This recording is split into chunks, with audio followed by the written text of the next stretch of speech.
Hello and welcome to day 7 of the Dortmund Sparkassen Chess Trophy. My name is Fiona and I'm joined once again by Grandmaster GM Yusupov. Artur, how are you doing today? Very good, very good.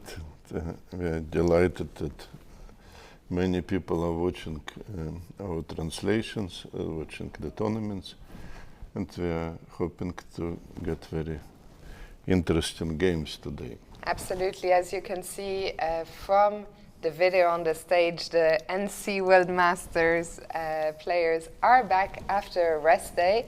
But before we jump into the games, let's first take a look at the standings, refresh everyone's memory as to what happened there in the first 3 rounds. We have a sole tournament leader, that is Vladimir Kramnik. He's on 2 out of 3. Then 2 players behind him, Eljanov and Caruana, and Dmitrij Kollars currently in last place, but the standings are, the players are very close to one another. Yes, and it's also interesting that Kramnik only lost to Dmitrij Kollars. Yes. We see that everything is possible in this tournament. Absolutely. And let's see, well, what are the pairings today? We'll see Kramnik take on Eljanov with the white pieces, and Caruana play against Dmitrij Kollars. We'll get to those games in a second. Yeah, just I wanted to remind that the players who now we fight, Vladimir and Fabiano, they won the first round games against their opponents with black pieces already. So it is very tricky situation. Another thing worth mentioning that after 6 games played in this tournament, we only have 1 draw, so a lot of decisive action. Everyone has already won at least 1 and lost at least 1. But yeah, we'll get to those games in a second. For now, let's take a look at what is happening in the A Open. And in the A Open, for I believe the first time, we have one sole, one player who's out in front by himself, and that is Alexander Donchenko from Germany. He won a nice game against Matthias Blübaum yesterday. If you speak German, you can check out a video on our YouTube channel where Alex goes into quite a lot of detail about preparation and his thoughts on the game. Behind Donchenko, we have a group of 6 players on 5 points. Among them 3 Indian grandmasters, Aryan, Chopra, Mendonca and Harshit, as well as Frederik, Svane from Germany, Zeman from Poland and Samunenkov from Ukraine. Yes, he managed to win the ending, which actually looked like a draw to us, but he found some resources, put the pressure and managed to get the full point yesterday. Yeah, very impressive. Behind that, a huge group of players on 4.5 for now. Let's see the pairings, and our main focus today is going to be on the top 4 boards, especially, of course, on board 1, where Mendonca is coming to challenge Donchenko. Then we have an all-Indian clash on board 2 between Aryan, Chopra and Harshit. And on board 3, Frederik, Svane is back on the stage. So is Ihor Samunenkov. So that's for the top pairings. And for now, we're going to jump into the games and maybe start with the NC World Masters. Why not? Why not? Since they have a lot of energy today after resting yesterday. Yes. Let us see what was going on. In fact, I only see just 2 moves in the game, and we will start still at the beginning, c4, c5, symmetrical variation of English opening, g3, knight, c6. And we have to remind our viewers that this is no castling chess. So the same rule as a normal chess, but without complicated rule of castling. Complicated. The old complicated rule of castling, no castling. We don't have it anymore. Actually, it is complicated, and yesterday... Yes, I was just going to mention. Yes, we can tell this story. If you check yesterday's game that Dennis Wagner played with the white side, we had a look, we saw he won this knight, everything looked nice.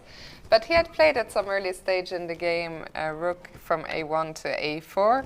Later he came back to a1, when of course castling queenside isn't possible any longer, isn't legal any longer, but then is still castle queenside. His opponent did not say anything. Probably we should take him in this no castling tournament. Yes. As a small punishment. Yes, exactly. It was funny because in our games program I could see that there was an error message in the game, and I couldn't understand, what is this error message that I'm seeing? But now it's all become clear, so that was a little curiosity from yesterday. I also see there's a few people in the chat already. Remember, if you have any questions, comments, I'm reading the chat on Twitch and on YouTube, so you can communicate with us. We see the live picture exactly in this moment. Eljanov makes his move. He took some time. Yeah, it took quite a bit of time. Yes, so he's a little bit behind on time, but of course it's still not dangerous or whatever. It's too early to judge. Only 3 moves were played. And okay, d6, maybe it was preparation already. Yeah? As we mentioned, there's no castling chess, and the main problem what to do with the kings. And the second problem, usually we have difficulties in some games of developing kings rooks. So that's 2 tasks which are different comparing to the classical chess. Yeah, for now, no indication yet what will happen with the king, what will happen with the rooks. It's still early stages in this game, so maybe we can come back here in a little bit. We see that Pavel is thinking again. After very logical moves of Vladimir Kramnik. So we'll go to the other game between Fabiano Caruana and Dmitrij Kollars for now. More interesting opening because one b4. Fabiano started with 1 b4, which called differently in different countries. And I know that it's sometimes called orangutan. Yes, that's how I know it, the orangutan. Yes. According to the legend, the name was given by Saveli Tartakover after visiting New York Zoo and bringing his chess set and showing the initial position to orangutan. And that move was chosen by clever animal. So let us see the moves in the game, and then we try to comment on it. Yeah. So that's actually also very normal reaction in a classical chess to b4 opening. Knight f6 is a solid, and bishop f5. So Dmitrij actually somehow recovered probably from this shock of seeing first b4 and chooses a very solid system, probably followed by the move e6 and maybe some h-pawn move in the future, which has been very popular. Very popular, even h5 is probably trademark of no castling World Masters of 23. Yeah, so we see Fabiano now spending some time. It's unclear how he's going to follow up. Will he play some e3? What would be a usual move in this setup, maybe followed by c4, but we are talking about chess strategy, and here we are playing no castling chess, a little bit different.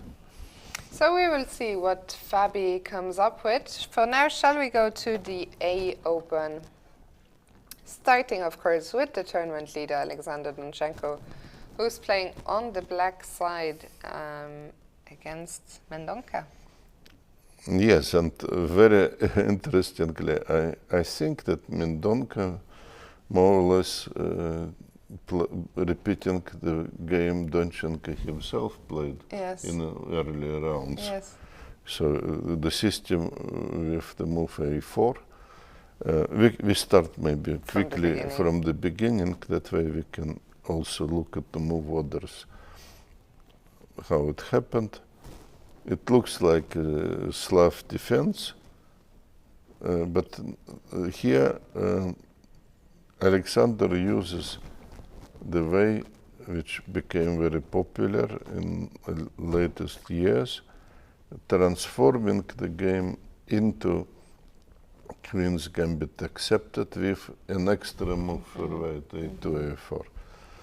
And the theory is that weakening the square b4 may be profitable for black, but of course in some cases the move a4 is definitely not bad, and sometimes maybe in some future we can even have some maneuvers of the rook, so that's advantage of the move a4. So very interesting choice, and especially I think he played it with white. Yes, that rings a bell. Yeah, during the break I will look it up, but certainly rings a bell. And actually also made very good comments about it in his interview. Yes. So we have. I think he was choosing Queen e2, and Leon is playing different. I'm only afraid if I am not confusing the Blue Baum and Donchenko, although they are different, of course, in the style, but the game could be also chosen by. No, I think you are correct. Correct, yeah. Yes. He was playing in one of the very early rounds, exactly the same system. Exactly this, and yes, but then Queen e2. This was his round 2 game against Adelard Bai. So Rook e1 is another setup, and very possible that Leon Mendonca was preparing this maybe especially for this game. So far, both players are rather confident. They're playing quickly, but of course now Donchenko knows what is going on. One problem is what to do with white squared bishop, and one possibility, okay, just very old-fashioned possibility is to develop it to d7 and to leave a rook to come to c8. It's not very fashionable now, but it would be probably a choice of Wilhelm Steinitz. Back in the day. Back into the days where he was looking at this position from black side in his games against Pillsbury, for example.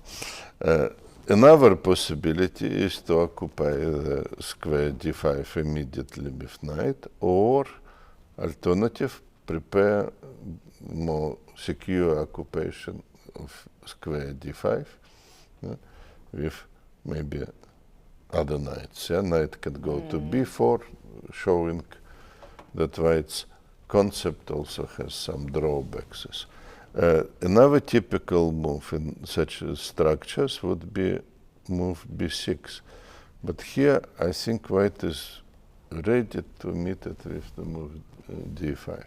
Very typical move too, and it looks to me that in these circumstances the move a4 inclusion is good for white, because bishop may retreat if necessary the full way to a2. In case he will be, let's say, attacked by the knight, he can retreat on a2. So it seems to be useful for white. So I don't expect black choosing this move b6, but in fact it's interesting that Alexander is thinking now. Yeah, maybe he didn't expect this line today. Or this setup with rook e1, bishop f4. Alvor, again I am quoting probably Pillsbury, who was playing exactly this way many 100 years ago. Okay, very interesting. We'll see what Alexander decides on. For now, shall we go to board 2? Let's move to another Indian encounter. There are many Indian players here in Dortmund and many grandmasters, and they're competing on a very good level. Ihor, our first Petrov, at least, that we are seeing on the live boards. Yes, let us see. The Petrov was more or less inventor of this opening, so it's correct also to give his name to this opening. Together with another Russian player, Yanish, they were making the first theoretical analysis of Russian or Petrov defense, whatever you prefer to call it. It's attacking opening, in my opinion. Black is not defending his pawn, but or counter-attacking opening. Tries to do something aggressive in his turn. We have a main line here. So far, so good. So one of two main lines. Another would be in this moment the move d4. So this is two major lines. Actually, I think Petrov was preferring the move d4 himself. So here we have a very complicated theme. Who is profiting from occupying the square e4? In the first glance, it looks like black won a tempo already in symmetrical position, having basically a free move for the knight. But it's not so simple, because you have to reinforce this knight, and white is ready to actually attack the square e4. We will see it quickly. White starts to hit black center, and knight on e4 would be under pressure. And now White has been playing very fast, actually. Yeah, White, of course, White prepared this variation. So both players are still in their book. That's what I was trying to say. It may be a little bit early for black to occupy the square e4. So that's what White is trying to show by putting the queen on c2. There were some other alternatives like rook e1, or I'm sorry, I take this errors away, or the move like knight c3 in the position after c6. Knight c3, for example. So many theory here. Queen c2 maybe is less popular move, but it makes also sense. And black made a very funny move, h6. Actually, also suggestion of computer. In a way, he invites White to take on e4. This is a typical pawn sacrifice. For the pawn, black is getting some compensation. And in fact, it's not easy for White here to continue the development, and black already immediately trying to put pressure.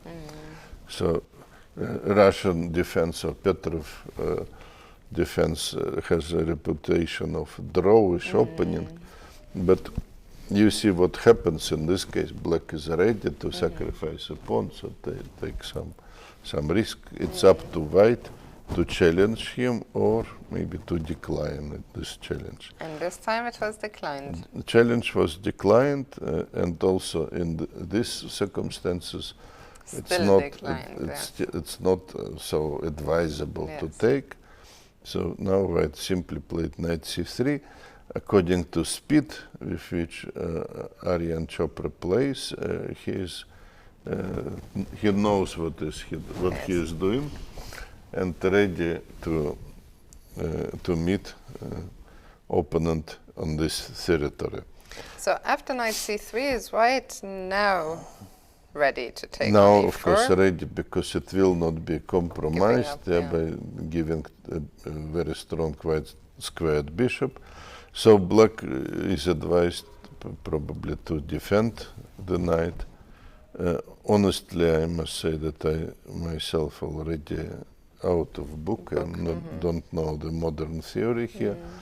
But f5 seems to be a sensible move, trying to protect the knight. So we will see what would be a choice of this could lead to a very exciting position, actually. It is a tough position, and okay, white hope to use some weakening of black structure. I don't know if he will run on the queen side here, creating some additional possibilities. Sometimes knight goes here, maybe this knight goes to e5. A lot of maneuvering on the horizon. A lot of maneuvering, yes. So it is actually a very interesting situation. Both players looking for a tough struggle, actually. And looking rather relaxed, I must say. Yeah? Yes. Well, black is still thinking, if not f5, what is the alternative? To move the knight? Yes, but that is, of course, somehow losing this principled battle. It's not a bad move, but I think white would enjoy here very clear initiative, maybe already preparing in some stage for b5. Okay, well, so do you think that f5 is the only move that makes sense, according to the principles? That definitely makes sense, but if it is the only move, what else can be done? I'm not really sure. And I think there is some theory here. Maybe move bishop g4 makes some sense, but it is connected with complicated pawn sacrifice after this, for example. Okay, we'll see what Raja comes up with. For now, let's move to board 3, a game I'm very curious about. Frederik Svane against Ihor Samunenkov. Yes, Ihor made a very good impression in his game against Michael Adams. Playing bravely, finding a lot of nice tactical possibilities. We see this young man here. Only 14 years old. Yes, fighting against one of our best players. Let's go back to the beginning, see how did we get here. Yes, we have position from Caro-Kann, defense like a main variation, and the move bishop e3, I'm not aware of it, so it's probably rare move prepared by Frederik. Yeah, definitely prepared, as we can see from Frederik's time management. Yes, just gain on time. I think the players are getting additional 30 seconds, so he is practically blitzing everything, blitzing everything, and gain already almost 5 minutes. Almost 5 minutes. Yes, so which. I mean, it's actually quite impressive because he's played 10 moves, which means he really didn't lose more than, I don't know, 3-4 seconds in the move. Yes. Okay, so far so good. Black decides to make a natural move, knight f6. Now white is exchanging. So only difference with maybe standard position that white did not put the knight on f3, but instead put the bishop on e3. Not knight on f3, but bishop on e3. So that may mean that knight is going to choose some different route. So let's see, black decided to trade. To trade, and queen a5. Looks like a logical move to me. And white blocked the check with the bishop. Yes, you can also, of course, try to play c3. Yes, but again, bishop d2. I'm struggling a little bit because it could be actually a situation with knight on f3, and bishop f3. It's hard to imagine how not including knight f3 is favorable. But let us try to understand it. Maybe there is some hidden point in it. Yes, because maybe again white knight goes somewhere else. I don't know. So I don't see it yet. I don't see it yet. Don't see how white is profiting from not doing it. Oh, we have actually different move from Ihor. He played queen a6, offering exchange of the queens.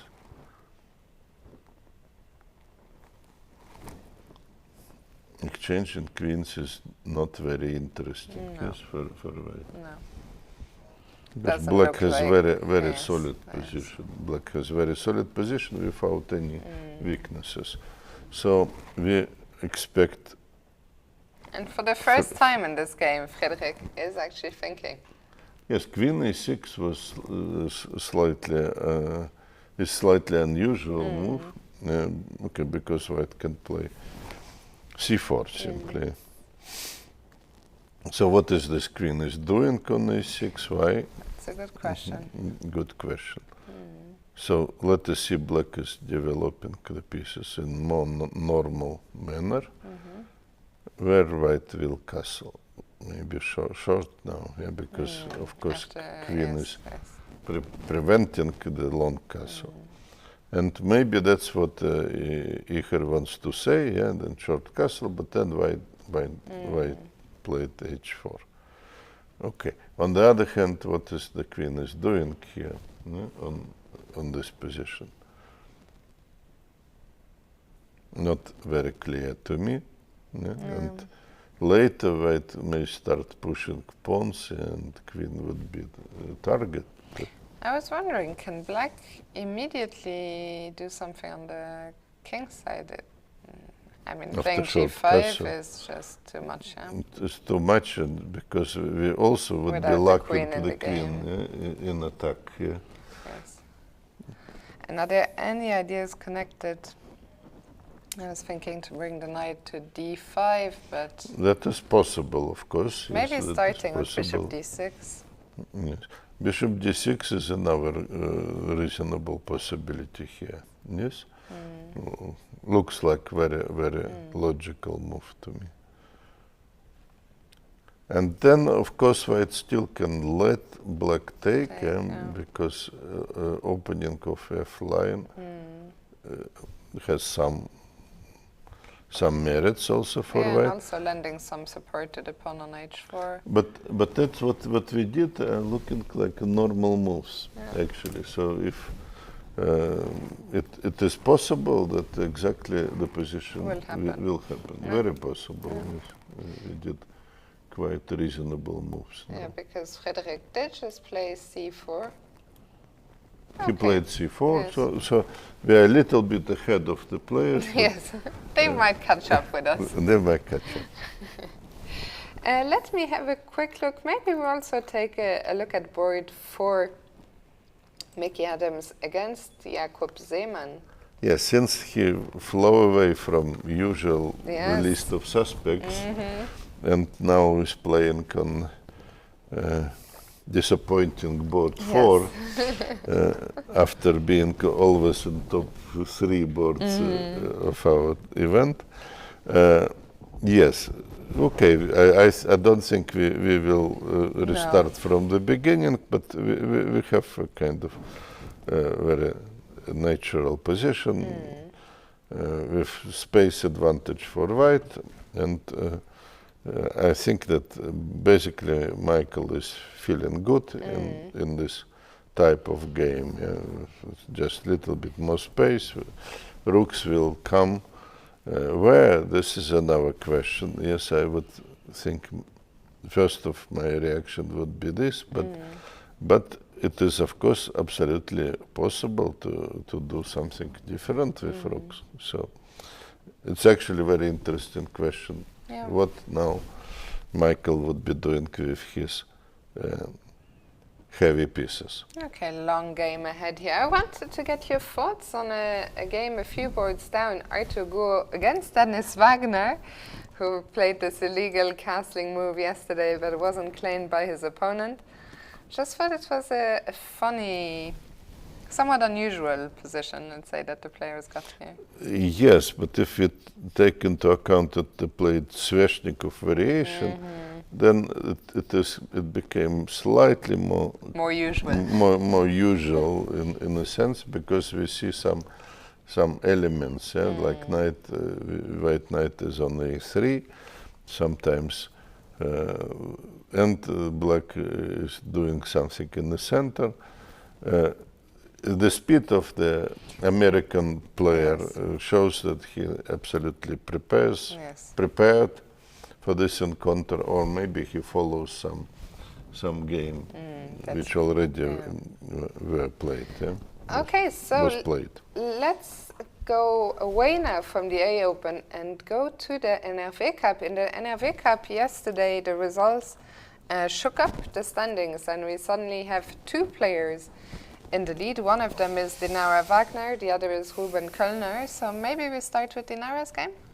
Yes, let's go for Catalan opening. Yes, it's been very popular here. Very popular almost everywhere nowadays. And Dinara, and I think this game we will look at the beginning to understand what was going on. She's facing Vadim Petrovsky, who is playing a second game today already, because one he missed. I forgot to check how did his morning game. I think they played draw. A draw, okay. And we have Catalan opening, which is typical by positioning the bishop on g2. Knight bd7, one of the main setups. Queen c2. Less common is the next move, because usually you may expect something like c6, b6, but a5 is a more ambitious move, and we will see what is going on. This move rook d1 looks a little bit mysterious, but in fact in many cases it is very useful, especially if black in some positions thinks about the move c5. Rook is already took the optimal position. So it is very, very common for white to put the rook on d1. But the main idea is just to wait with the development of the knight and to see what black is doing, and not to rush. So that's what white was doing. Black took. In fact, it's a little bit interesting. Why not to take on c4? What is going on? Probably the idea of Petrovsky was this move, because if we continue taking, then bishop a6 is coming, and black can try to get to play this position. So it is very fighting start. Again, queen c4 was interesting. The move in the game, nevertheless, deserves a lot of attention. I'm trying to slightly mysterious. So many pieces are still out at home. There is a pawn to be captured. Yes, so white why a3, and what will happen after, let's say, black defends it. We're probably still in some kind of theory, some possibilities for white.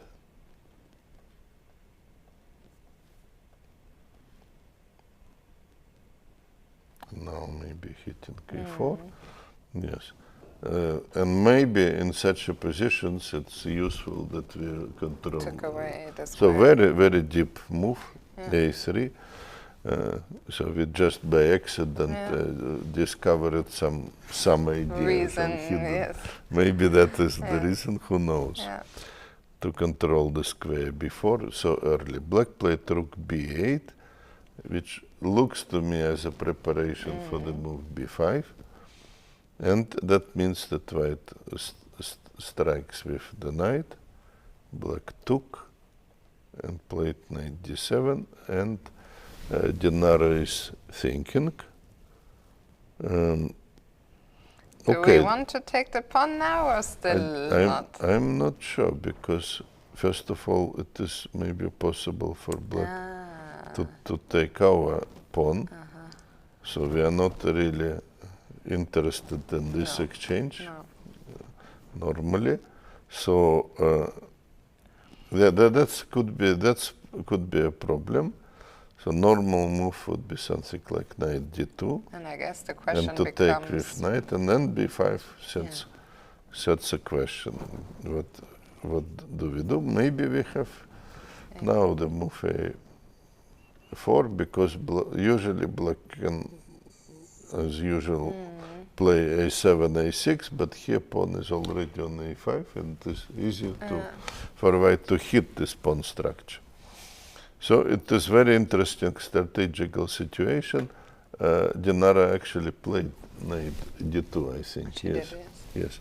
So that looks like a principal Oh, move. actually, we need to switch the camera. I just realized we are looking at Jana Schneider right now, but let's bring the camera. Or maybe we'll go to the game. If camera is not going with us, then Then we go with the camera. We go with the camera, and let's see what is going on in this Well, let's game. quickly see how, because I think I saw Dinara walking. So let's see how Petrovsky is looking. He's been playing quite fast. Yes. Let's see.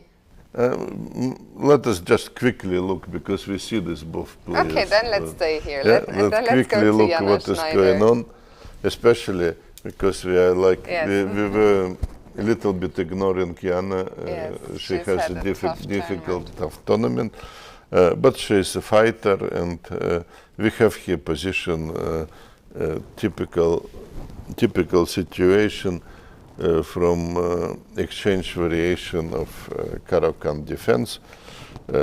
Okay, this is interesting. It shows actually also that Jana is ready to fight, and very interesting situation. We fight, maybe enjoying some control in the center, in square e5. Yes.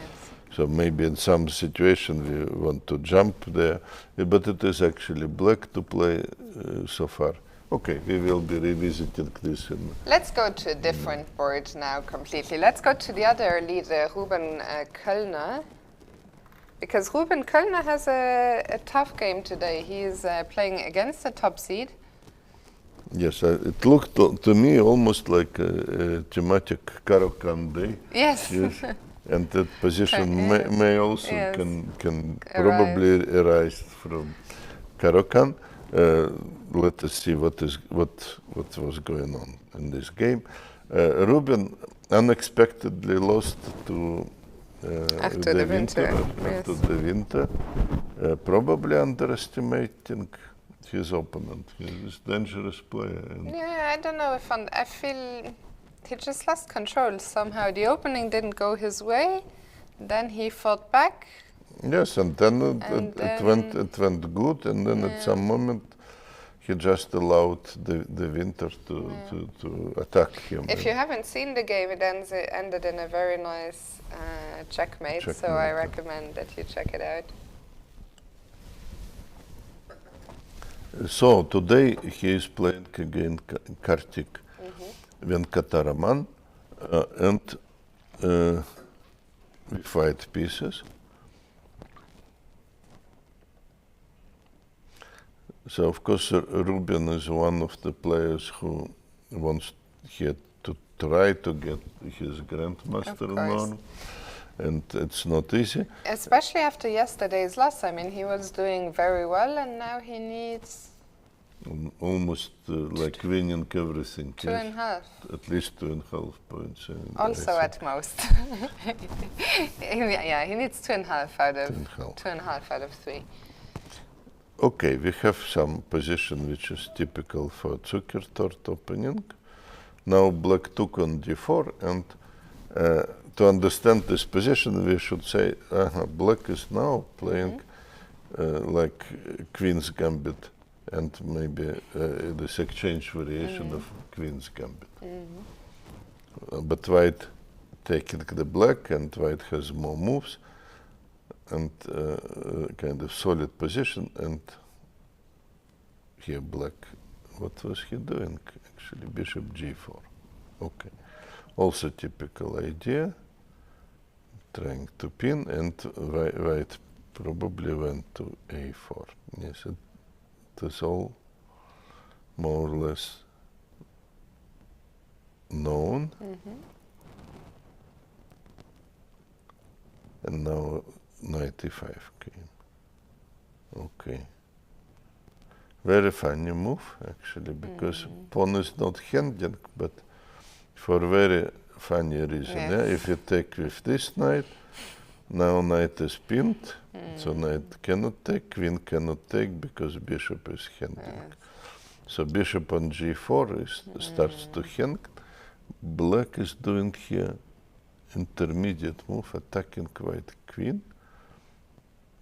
And white decided here, I think, to go first to b5, yeah.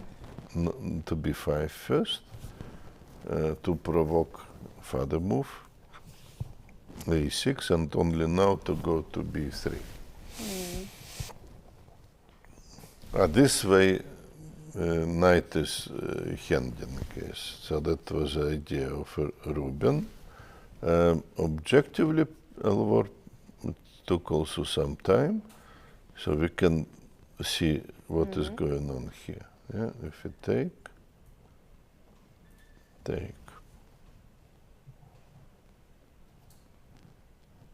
and let us develop some pieces.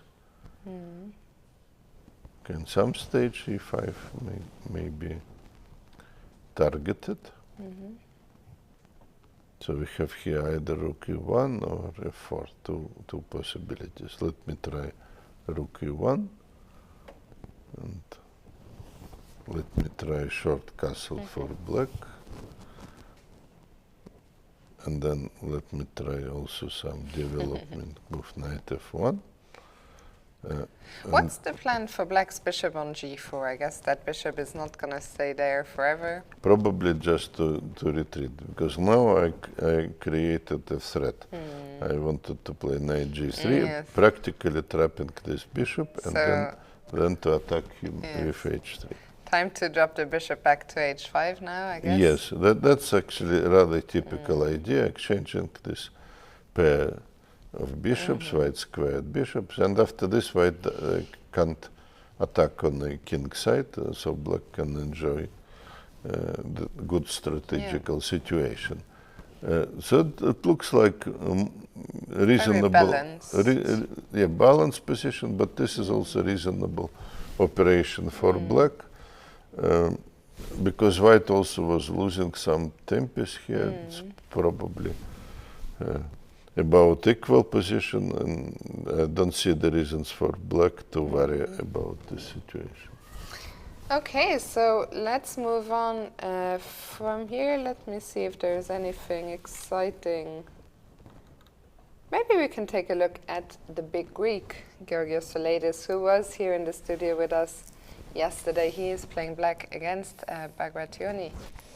Yes, and he has, of course, a lot of fans. But very strategically very complicated position, which actually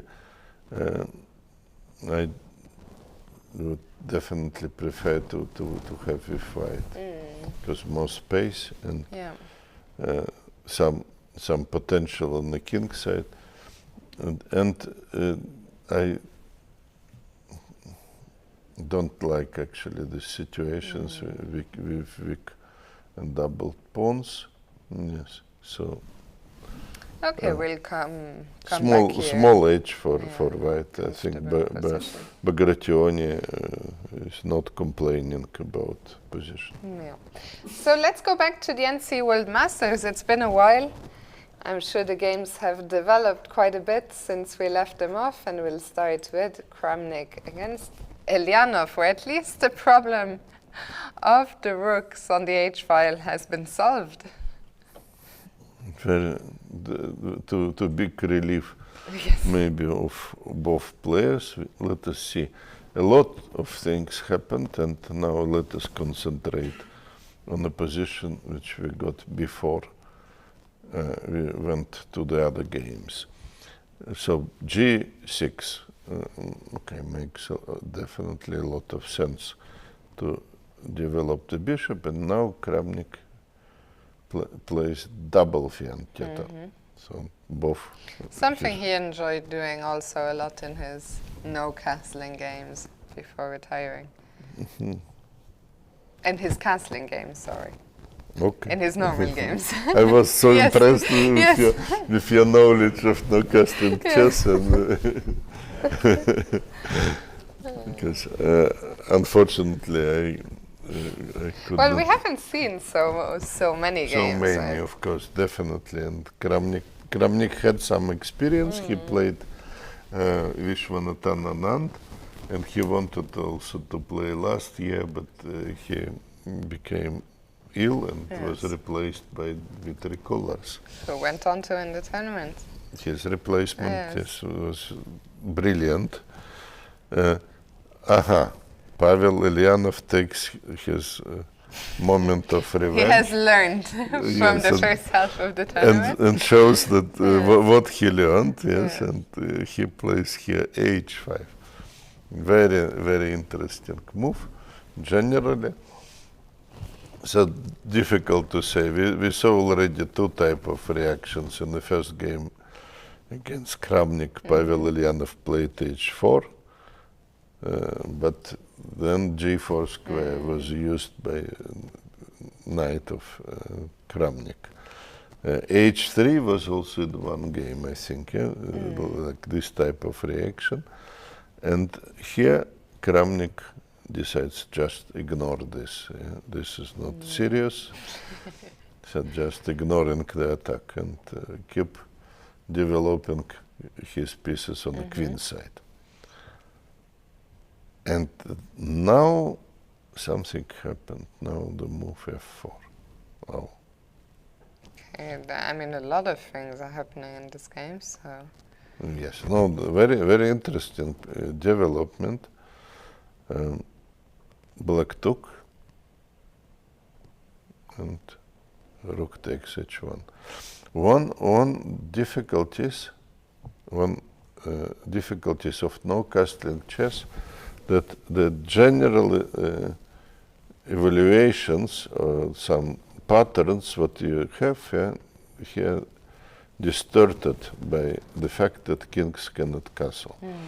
So in reality, the easier part starts after maybe king finds some place. It starts a little bit more easy.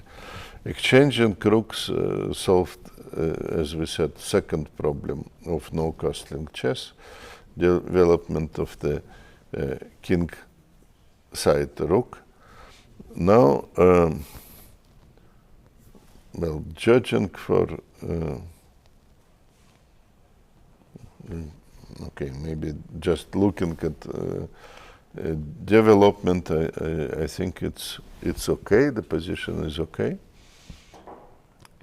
for white, and white decides here. Very interesting, actually, to take on c6.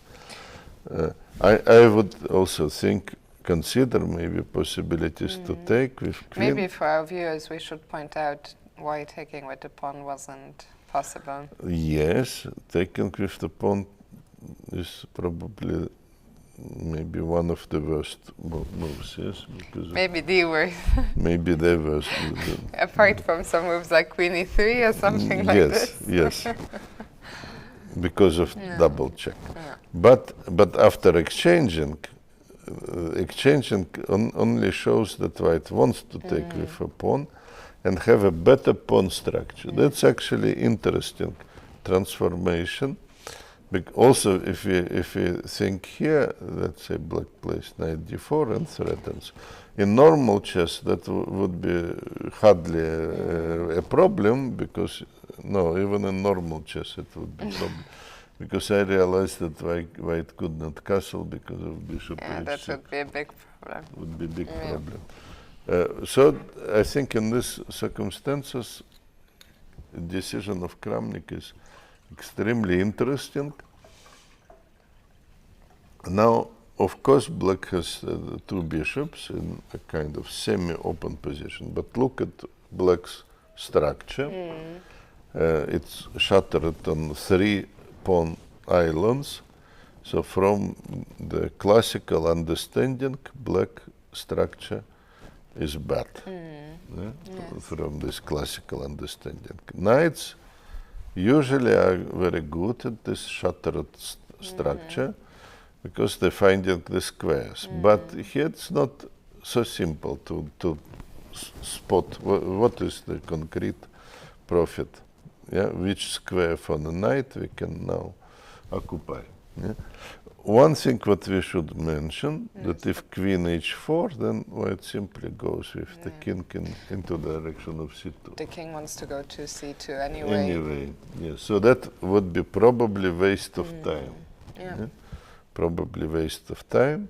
Again, this move I'm sure could come into consideration by engine. Yes, we're using engine. Classical chess engine, but it's not realizing that black also cannot castle. Yes, it's not the best move in this no castling chess. Very, very interesting position, and I'm curious to see how Pavel is going to continue here. If not anyway, queen h4, then what do you think? Well, some development moves, yes. So you have to put maybe knight to some squares. Okay, white also. White maybe has this type of ideas. So maybe queen h4 would have some benefits. Some other benefits, because look that if you play like this, we maybe in some kind of trouble on the dark squares. And the queen coming in. So knight e7, that was probably also not a bright idea. So knight f6 maybe. Let us see knight f6. And of course, classical engine suggests long castle here, but it's not what white can play. So king d1, and let us also move the king. No, that's a kind of more or less normal position.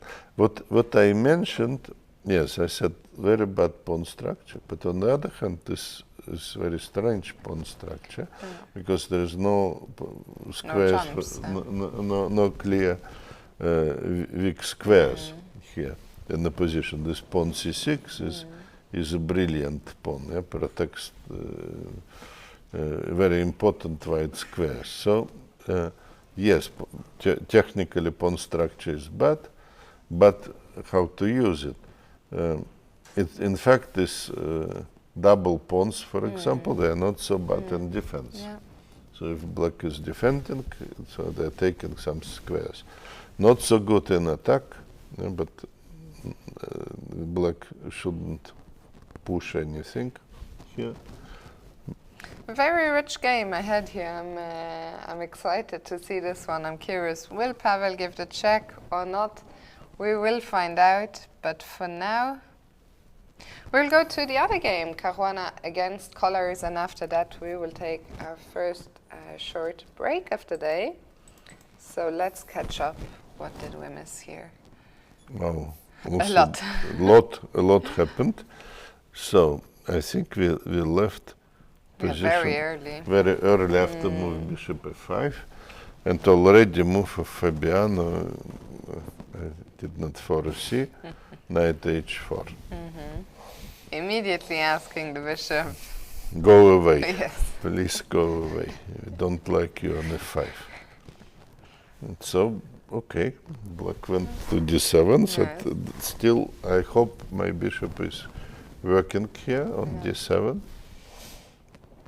And now e3. Very original position already, or after only 5 moves. e6, not forget that black is hitting the pawn. a3 and b5. That's a very unexpected move to me. Very unexpected. It's no surprise that both players have been spending quite a lot of time. I mean, really very original play from both sides. Yes. No, but this is a very challenging move. Challenging for us or for white? For us to understand? No, because probably Dmitrij, yes, for us it is challenging because we are struggling to understand it. And also challenge against Fabiano because Dmitrij maybe says, okay, if you can play b4, I can play b5. Yes. So what was he? He was trying to stop a4, c4. Well, blocking the pawn and then maybe hitting it, but okay, this is one idea because if you play a5, you can meet b5, b5. But that was still possible, and a5 and c5 there were possible moves, but okay, good. We're blocking and then we want to hit. And we saw that on the very next move when Fabi brought his knight back. Here it comes. And again, usually you want to support the pawn, but how to do it in this case? It's actually very, very interesting, very serious concept of Dmitrij. Because if you play c3, you would be just cruel to the bishop b2. Who would never see the light of day. Diagonal. The light of diagonal. Horrible move from his perspective, yes? So what to do? But that leaves white by taking on e5. By taking on e5, white gets a weakness. Yes. I really like the way Dmitrij has handled this. No, b5 is a very deep move. So we are now very enthusiastic about it. Now we understand it. Yes. Very, very interesting idea. Blocking the pawns before you attack them. Before you attack them. That's a good explanation.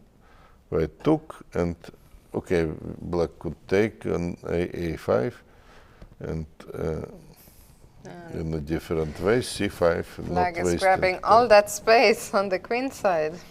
Yes, not wasting time. Well, it looks actually very positive for Dmitrij.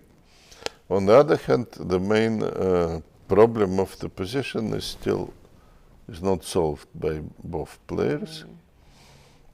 Nevertheless, also the center or the space is still a kind of useful elements in the position, and this gives black, for example, possibilities to develop like this. And leave the king in the center. Yes, and leave the king in the center.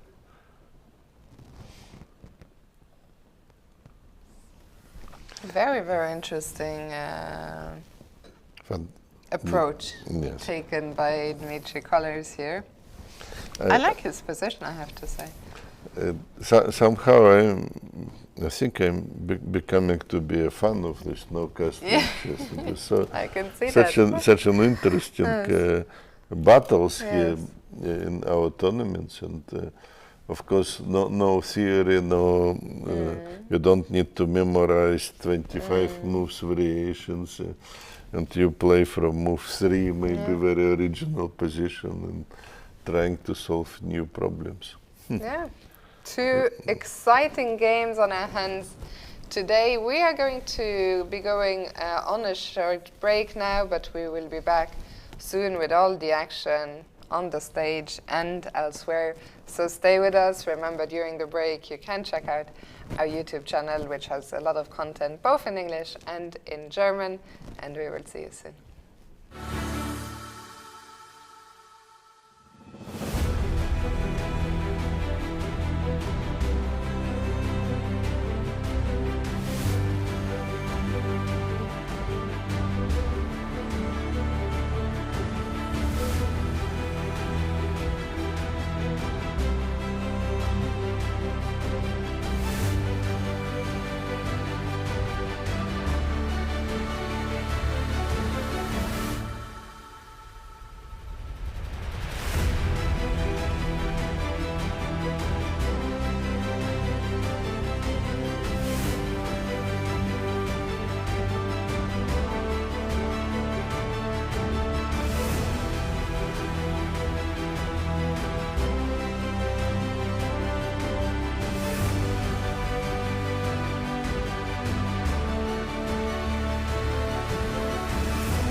Hello and welcome back to day 7 here in Dortmund. And Arthur, yesterday was a bit of a quiet day, but today we're joined by very strong grandmasters of no casting chess, and that's probably also helps to increase the quality of the games, and very fighting round.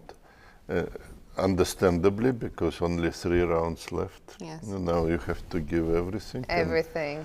If you play 3 good games, you may even win this event. And that's what definitely the players on the board 1 is trying Are to dreaming do. of. Dreaming That's of. what they want to do.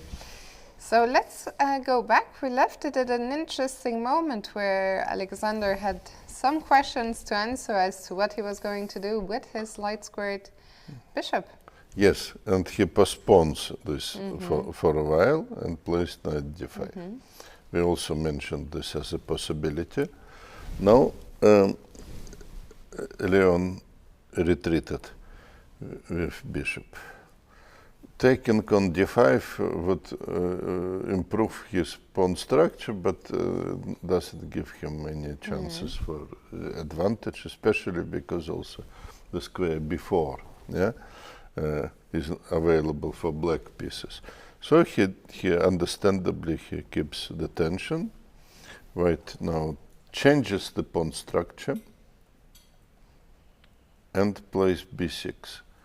In fact, this change of the pawn structure is actually okay for white, because now the second pawn protects the first one. Yeah? So d4 is very good protected. c3 may be under pressure if black organize some play here. So another, let's say, typical structure, the merits of move a4 here. Okay, sometimes white can play a5, sometimes maybe square b3. So it is about neutral. Yeah, so that's a very interesting moment in the game. So what do you think are the candidate moves for white here? In fact, we also need still to think about even to this pawn break. Let us maybe start with this, but there are some other possibilities. They are not that quick. Yeah. So let us see this pawn break, and then we continue something like this. 95. That already looks looks critical, yes? More than just critical, yeah? Yes. Why is it so strong? Why? Yes, that's another very good question. We have very unusual tactics here. Wow. Because if queen takes then bishop, I must say I haven't seen this type of combinations very often, and probably bishop f7 simply, yes? Killing him. Incredible. In a different way, yeah? Even here, yeah, it's still, I mean, it feels like it must be winning, but over the board you have to be sure before you take on f7. Yes, we are not as good as an engine here in attacking in all these positions, but okay, we may put some easy questions. What happens if bishop h4? Okay, white can continue attack. We run away. Okay, that's offering draw. Good. Okay, white has a draw, but how he can play for a win? Like this. Forcing the king to continue his journey towards the white pieces. So it looks like even in spite of some support from the queen, king is here hopeless. It's not so easy. It's not so easy, no. But the start is possible, yeah? So possible to find. Yeah, the whole variation, but who need to calculate it? I think Leon is actually perfectly able to spot this motif. So it's not. Maybe he is thinking about this d5 Could be, at the because moment. we see him deep in thought. It feels like a critical moment, a critical juncture. Really critical moment in the game, because if Black would put the bishop and the rook on c8, he has also very clear clear plans, and so d5 is one move which changes the character of the game and puts some concrete problems.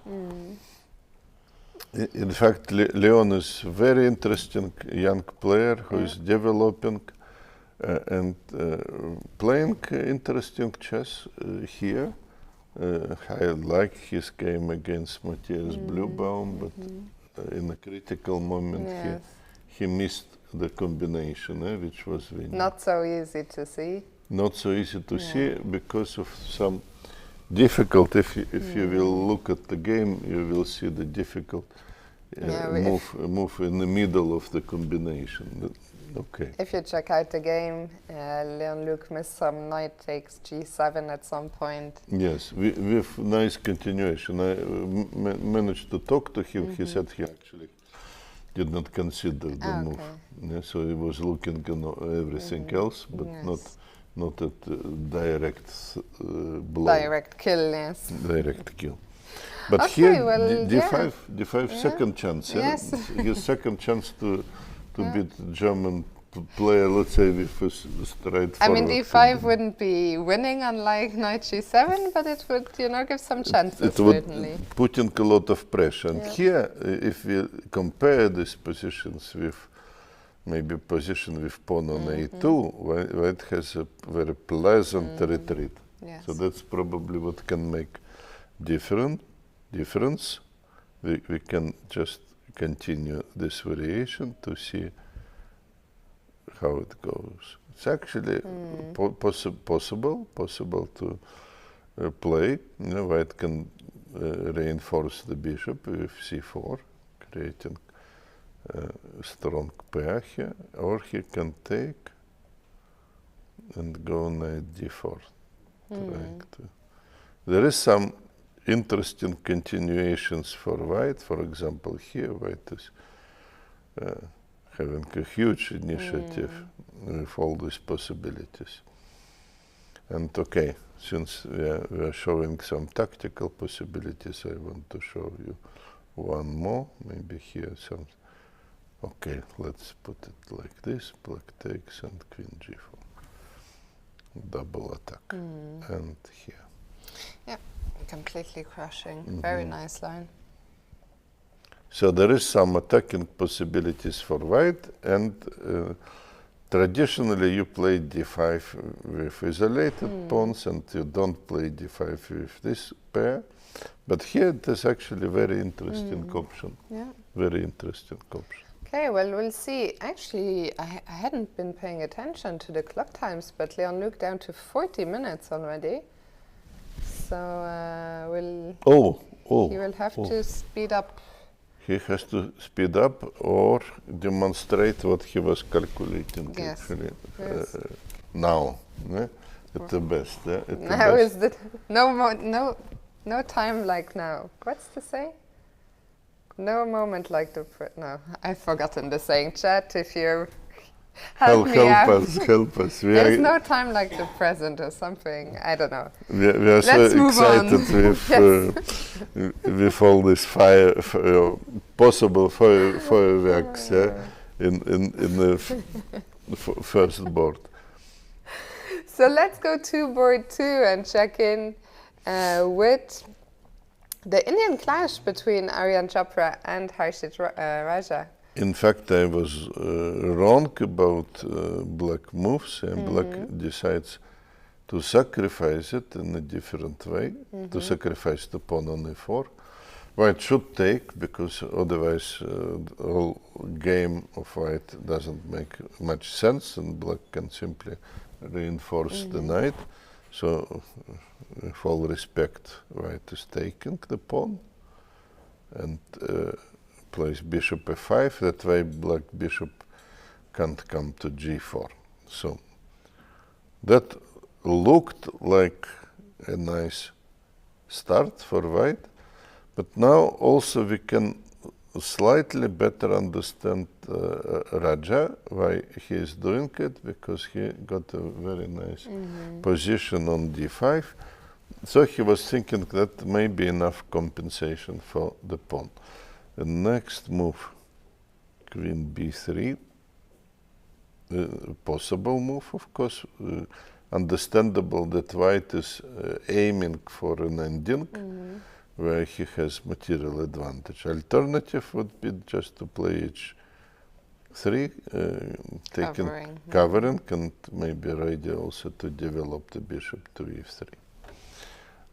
Queen b3, or black took, because maybe in some position, okay, otherwise white can take so maybe black pawn. had no choice, maybe. Maybe no choice at all. Now pawn is under attack, so obviously a6, and white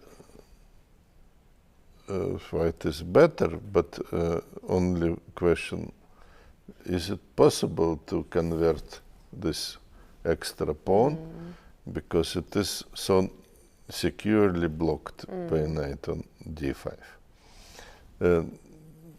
So that we will be seeing. The answer on this question we will be seeing later. But I guess that Chopra would be trying to play.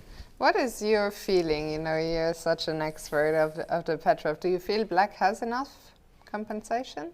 No, he is worse, but not enough, because we can imagine that white can maybe relocate his knight. It will take some time, of course. We cannot just put it here or here and exchange the knights, and then the blockade is not secure. If we will take away the knight and, let's say, bishop, these two pieces, then I would maybe say it should be a draw, a fortress, and it's not much idea here available. But with knights still on board, white can try.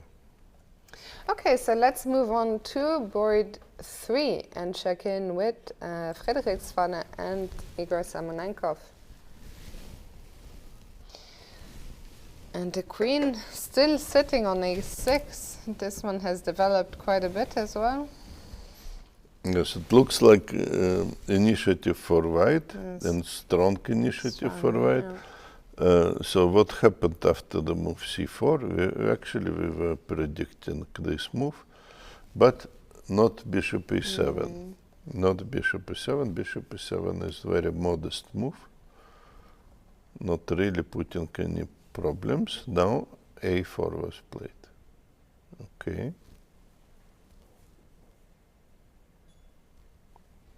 Very principled answer would be here c5, followed by knight c6. Or maybe some other moves, who knows. You think what black played was too timid, maybe? Too passive, and allows white to immediately grab more space. And start questioning also the queen. b6 was played, preparing maybe some retreat, and white puts the rooks. Yes, it is too much space, and black is very too much in defense, in my opinion. Not a fun position. Not very nice position. No. So what is going on? White threatens here. So either black plays queen b7, but then queen f3 would increase the pressure also, followed maybe by b5 or some other moves. So black may also consider taking. White would take, and Maybe a little Zwischenzug to free up e8. Okay, that could be an idea. So, where should we go? Queen f3. Bishop is handing. So, queen c3 is a better square. Yes, also okay, we can put knight somewhere, but it's not happy on either. no, situation is not very good. Yes, white has a lot of space and definitely better chances here. You may even sacrifice and push the pawn. Maybe sacrifice is even more proper here.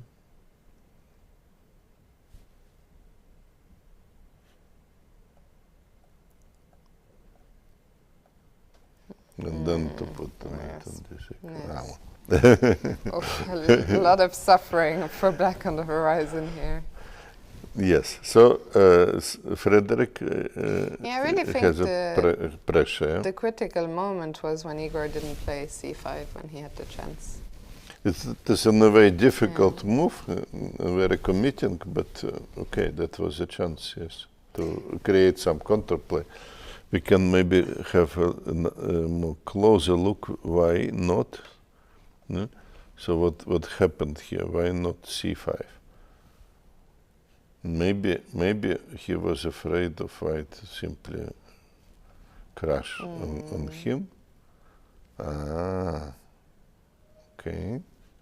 And black has a trick here. Very nice move.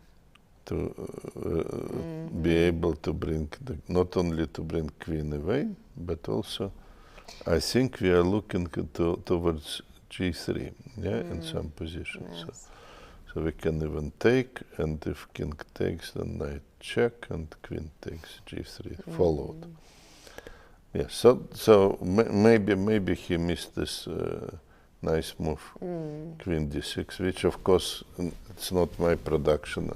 Unfortunately, I would be really happy to be able to see such a moves myself, but that's a production of Stockfish. During the break, I saw that Ruslan Ponomariov today, and that's a game on board 5. Yes. Seemed to be in a lot of trouble. I don't know if he still is. What? In a lot of trouble. That's not good.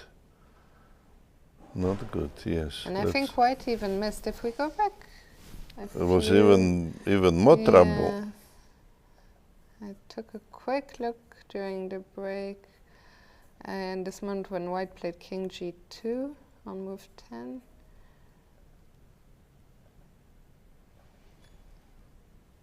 Okay, the position is not good, yes? Yeah. Black position is not good, but... I was surprised actually that it's so bad.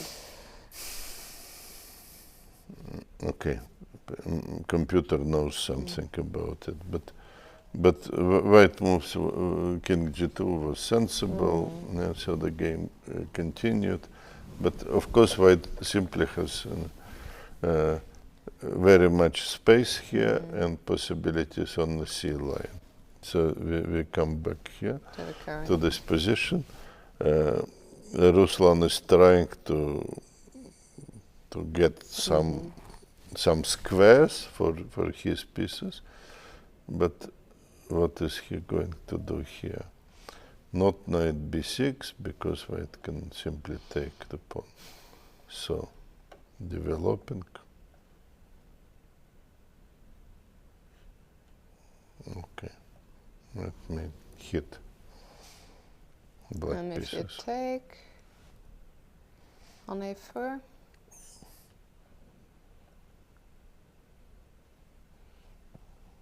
Okay, we're not. It's not bad, but also not really. Not everything is solved here. No. Good. First time we see actually Ruslan in defense, in some trouble in this tournament, Alvor. He was not happy with his white's performance. I think he failed to win the game with white pieces. Okay, we'll come back here for now. Quick look at the NRV Cup. Starting with Dinara Wagner in her game against Vadim Petrovsky.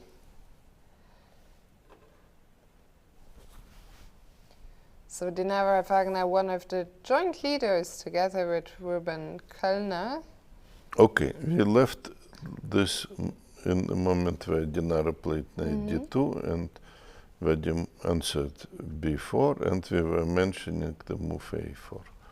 Now black found some interesting idea. He played queen to e8, and after white took on b5, black grabbed the pawn on e5. So in this moment, alternative would be the move bishop c6, trying to keep the pawn on e5 alive. pinning the knight and trying to keep the pawn. So what is bishop b7? We can take with bishop on b5. So it seems to me that Dinara missed this interesting opportunity. That's to get advantage in the position. So now, after taking with pawn, knight takes e5, pawn is weak. She took on c4 simply. Black would probably just take on b5. Actually, he has just done that. He done that, yes. And then what is here? What is all about? White can liquidate probably to. He can take a pawn. It's one possibility, or he can take this one. I thought about bishop f4, just liquidate everything. It doesn't work. Doesn't work so well, but possible too. Yeah, possible too. Maybe black can take. No, then queen c7 double attack. Oh yeah. So black has to take with a rook. Okay, that is possible. If queen c7, we take on c7. Yeah, the computer finds this clever. Queen h7 here, desperado move. Yes, but this is probably all leads to a draw somehow. Because a5 would be falling. Yeah, it's probably not exactly what Dinara wanted. Okay, also we are not there yet. She took with knight on a5. We are not really keeping more live. Yes, yes. No, because knight e5 was just too simple. Yes. Yeah, too simple for black. The rook b2 was only decision which black has to find. It's not difficult for Vadim. Here, black would be advised also to do something, maybe something active. White can play bishop f4, and we have presumably about equal position. Okay, we'll see what happens here for now. Let's move to Dinara's co-leader, Ruben Kölner, who is playing white against the top seed, Kartik Venkataraman. Venkataraman, yeah. Oh, H line is opened. Yes. That's bishop came to g6. We start to recognize the analysis. So after white took, d takes c5, black played rook c8. So white decides to protect with rook, and bishop came to h5 immediately. So black was relocating the bishop immediately. Knight d7, another very interesting move, hitting the pawn on e5. So white already spent so much time by pushing the queen in different directions. So here black played bishop g6. Of course, also not forced. Another possibility would be bishop e7 followed by a short castle. Right, took. Knight f3 happened and bishop e7. Doesn't look bad for black, yes. So no weaknesses. Open H file, yes. So black is not unhappy here. So Rubin probably has to find a way how to calm everything and to make a good draw here. Yeah. Yeah, I also think that a draw at this point in this game would not be a bad result. Time situation, everything is still under control. But for now, let's move on from here. Maybe we can take a quick look at Mikhail Saltaev against Artur de Winter. I just see a black queen in the middle of the board. Maybe a very quick look just to see what's going on here. Looks good for black, yes. You are right. Yeah. The queen is active, rook is active, and white is totally in defensive, trying to protect some pawns on pawn on c4, which is under the pressure. So we have more active De Winter. Yeah, he's had a tough start to the tournament, but he's making a strong comeback in the second half. No, I think we've mentioned that he's a very interesting player. Yes. Okay, maybe he was a little bit unsecure at the beginning, but now he got more confidence and I don't think he was. I mean, the way he played wasn't insecure. He was throwing everything, even in the first rounds. It just didn't work out. Didn't work out. Yes. But I think lack of confidence was not his problem if we look at his games. Maybe overconfident. Maybe that.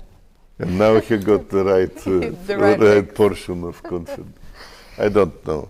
Let's quickly update the big Greek's position. Last time we checked, we thought his opponent is just Bagratoni is just a bit better. It didn't seem so much fun for Georgi. There's not so many things what happened. Yeah, still doesn't seem White played b3. so much fun. Yes, rook d8. No, it is difficult to fight this one, yeah, because it's so good, and white behind this pawn can start regrouping. Okay, so that maneuver, I'm not sure that it is a big improvement, but that's what was played. Queen h4 is another recommendation. White played rook e1, and now black, after some preparation, he played f5. A very committed move. Yes. So let us see what is going on. White, black would probably take also with pawn, but that just illustration that black was suffering from this pawn on e5 and lack of space. So he's trying to change the situation, even with the price that his king side will be a little bit weaker. Now maybe queen h4 would be played. Next moves, maybe some doubling on the pawn. The problem, some problems on the position that, okay, the first this one, and secondly, let me try to take a pawn. Okay, this not really helpful, because in some cases we can also attack the b6. Yes, so queen h4 puts black under certain pressure. Good. Okay, we will go back to the NC World Masters, check out how the big dogs are getting on, starting with Kramnik and... I'm sorry, did he play queen h4 immediately, or... in which game? Sorry.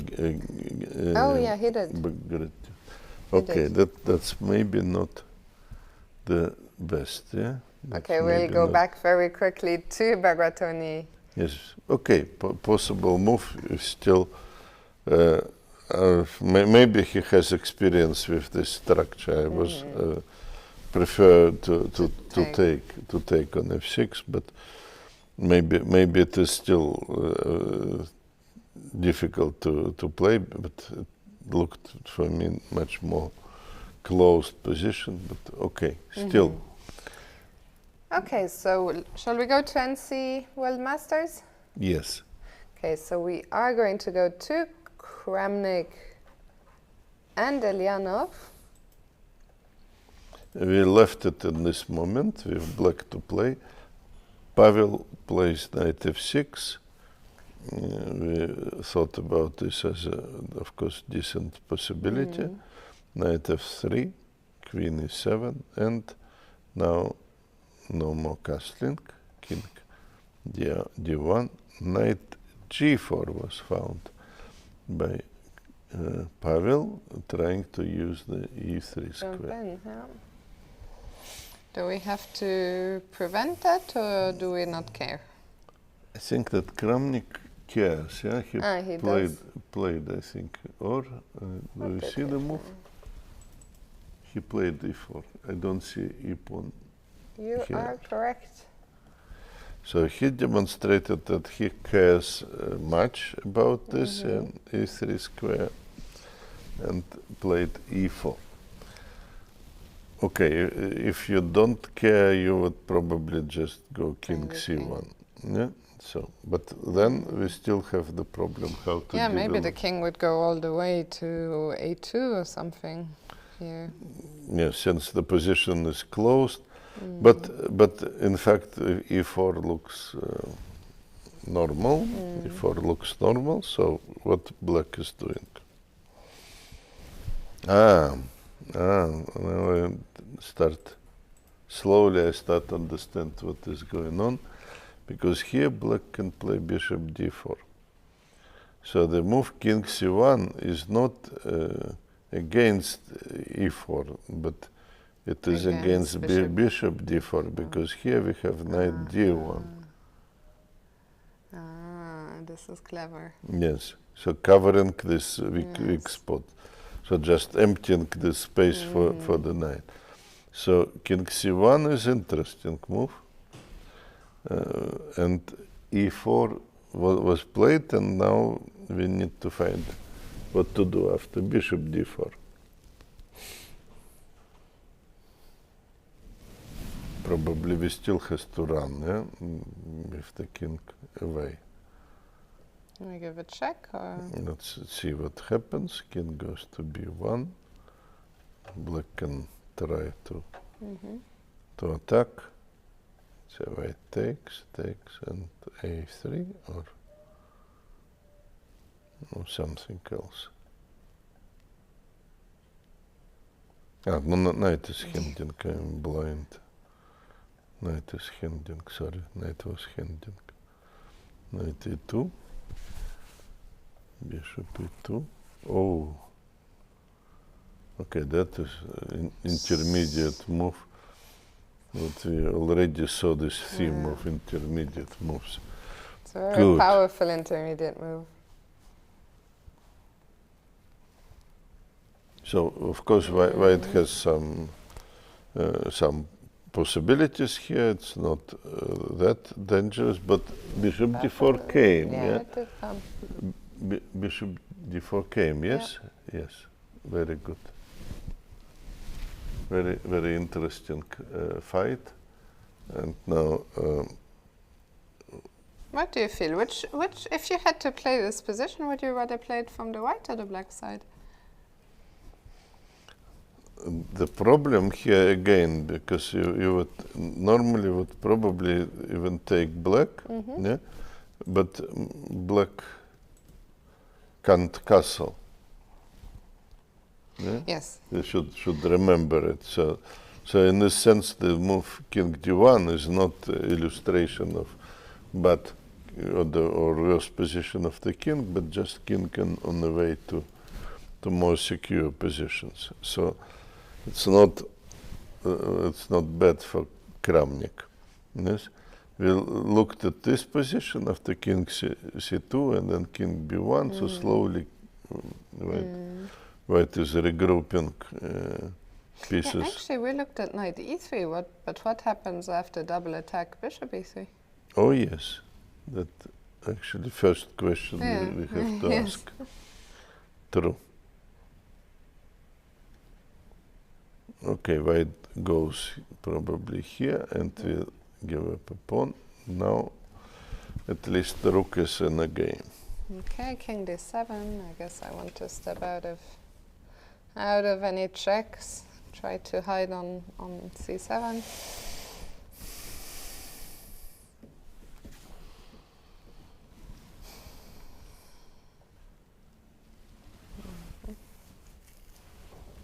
Okay, let me continue Very to complicated, run.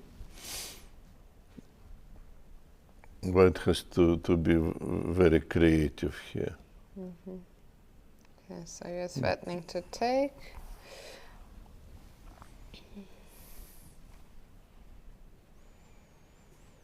Also some ideas. So white has compensation, Yes. yeah, in this case. Compensation for sacrificed material. Let me check another line. What would be happening here?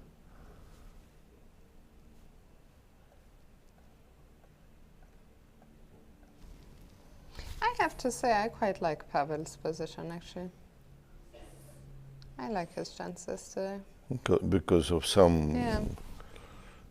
It's very, very funny, yeah, the way he played, but he finds a lot of good moves so far. Yeah. Bishop d4, and he fights for initiative. That's a good chess on the board one. Yeah? Absolutely. Let's check out the other one. Caruana against Kollars. A lot of life still in that position. Barely anything has been traded. Let's go Classical back. game of Kollars. With this b5. With this b5, beautiful b5. We left it here, where Caruana started to play this double fianchetto, double orangutan opening with b4 and g4 followed. But it definitely makes sense. So now classical response happened. So black has also still some squares on a4. Yeah, if you hit the knight. So white played bishop g2, knight took, bishop, no, knight e4. Possible move would be this. Letting this square for the knight. King f1, f6. Looks actually promising for black.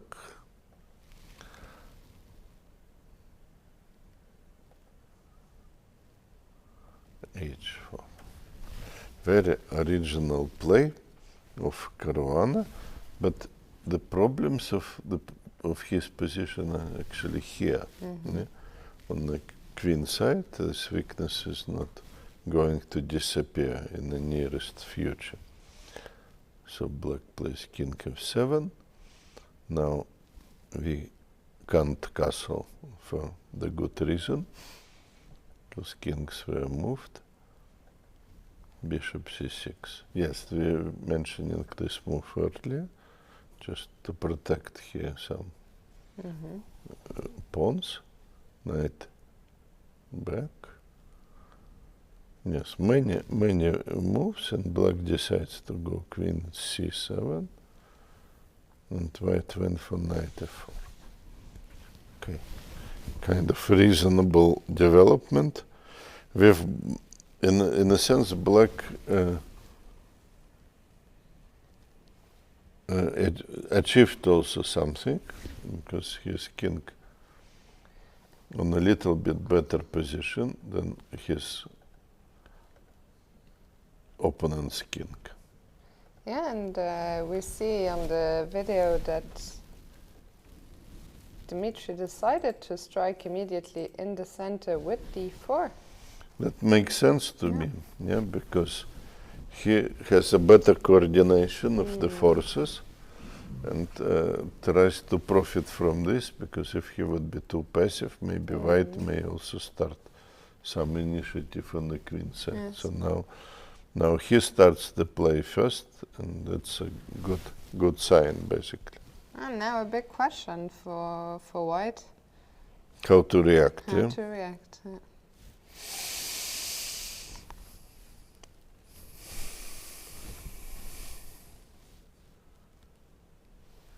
Maybe g5, yes? Continuing this plan of Caruana and dreaming about Bringing the some queen, check. something else. Okay, now what? Okay, let's do something and then we will see. Knight f5. And there's a lot of holes in the white position.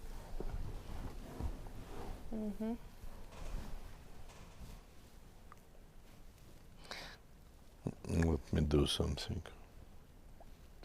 Yeah. That would be, Disaster. yeah. So I managed to ruin white position very quickly. But it shows also some of the dangers of the white position. Yes. So as usual, we try now intermediate move. Because if pawn takes, then it would be very bad decision. So we have to take. Yes. Now I'm fully aware of my mistakes. And I have to take. Black We has have to to take. take, the and bishop. we take, pawn takes, or king takes. Pawn takes, maybe still queen h5, hitting also into the different directions. King takes. Such a mess. Yes. King takes, and white is not going to take, but attacks. Well, So threatening a little checkmate. I like this expression. I mean, it Little feels a little checkmate. Just a little checkmate. I mean, the Not engine says that everything is fine, that black is even better, but I would be scared Scared, with the yes, king on yes. f6. So we have an extremely tough situation, but something looks like it happened already in different direction. So white didn't play g5. Fabiano looks for strategical solution and says exchanging white squares and then closing the position. Makes sense, yes? E4. Okay. And I'm afraid that strategically he is not in the best situation because of, again, I said, old weakness on A3. Okay, tough. I mean, I have to say once again, very impressed by Kollars' play today. Very powerful, very principled. I want to quickly go back to Kramnik and Eljanov because we've had a couple of developments there. Well, let us see what happened because, yes, I think that decision were made. We saw bishop d4 and we were wondering what will be now. We thought about the move king c2, which was actually possible. But knight e2 looks like more safe move, just to protect the pawn. Bishop e3, queen went to c3. Yes, that's of course a rational way to play the position, protect the pawn, and don't blunder it as I did, and keep everything more or less fine.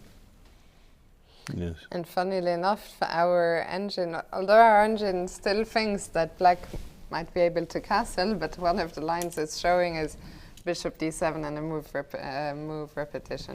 Yes. Engine is probably wrong in evaluation because of this additional possibility castling what he is considering. But I probably would be better just to skip an engine at all, because he gives me bad information. D5, okay, interesting. still, yeah. I mean, white after queen h8, queen f8. We shouldn't underestimate black's threats because he has here bishop's pair, and if, let's say, let's do some careless thing, I don't like it, but let us take a pawn. Yeah? I don't like it. Okay, this bishop may come to different position and attack d3. Okay. Yeah, so definitely some danger. By the way, we again get the comment in the chat. I thought Kramnik retired from tournament chess. So he did not retire from tournament chess. He retired from classical tournament chess. He does still play Rapid and Blitz. He plays online events. And here he plays classical time control, but not classical chess. It is a no castling event. So Kramnik's still active, but not in a classical time format. But also, you know, I would forgive people, for in this case, for breaking the oath, So okay, like. We would be happy, of course. We will be happy if he will return to the tournament chess. Come on, he still is able to play a good chess on very high level, and so it is actually pity that such a player goes away, and let's maybe let's do the other way around, encourage him to come back. Why not to come back to the chess if you play on such a good level? So let's encourage these people. Actually, we've had one more move here after queen c3. We have one more move? No, d5 happened. No, sorry, I meant even after... No, sorry. d5 happened. Yes, we have one move, but it is d6, d5. Yeah.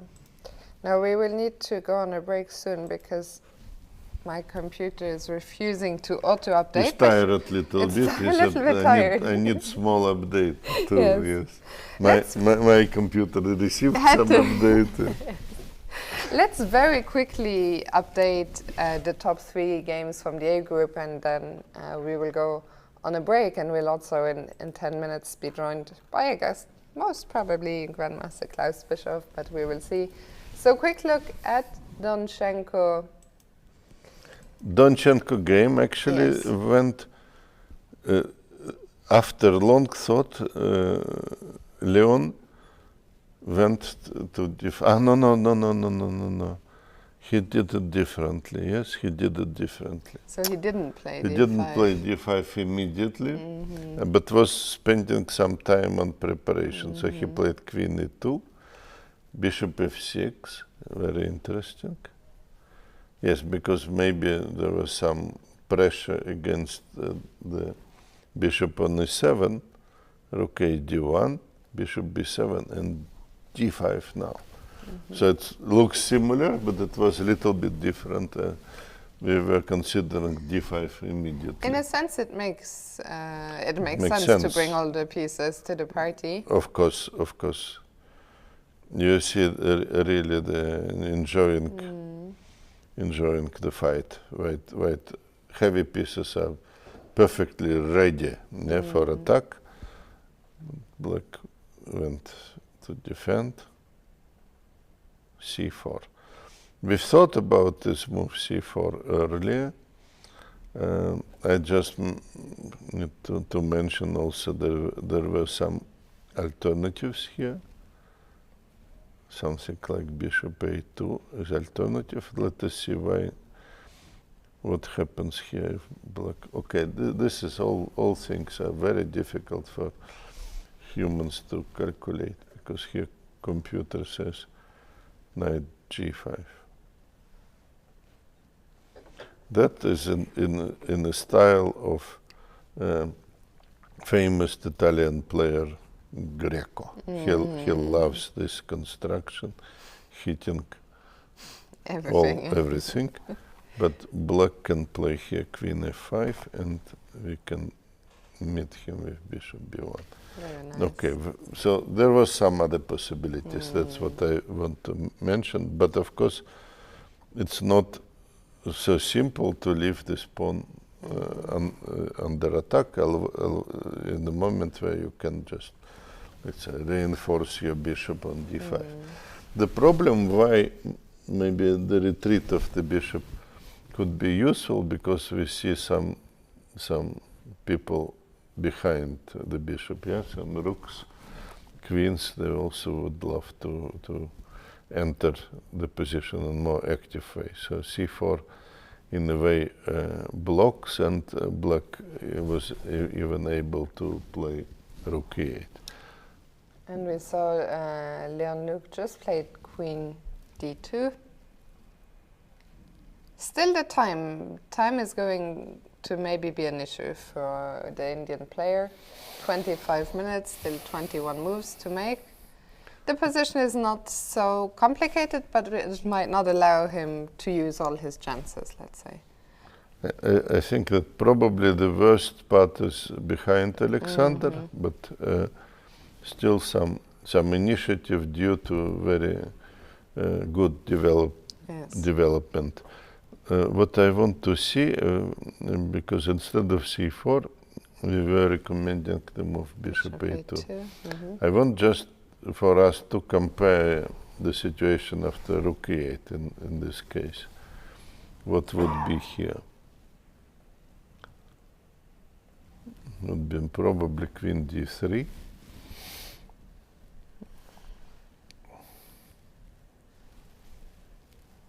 Okay, there is a lot of pressure here. So what is going on here? If a rook goes, queen d3, knight b4, maybe, or take first and knight b4. Yeah, getting rid of. There are some fine stuff to compare.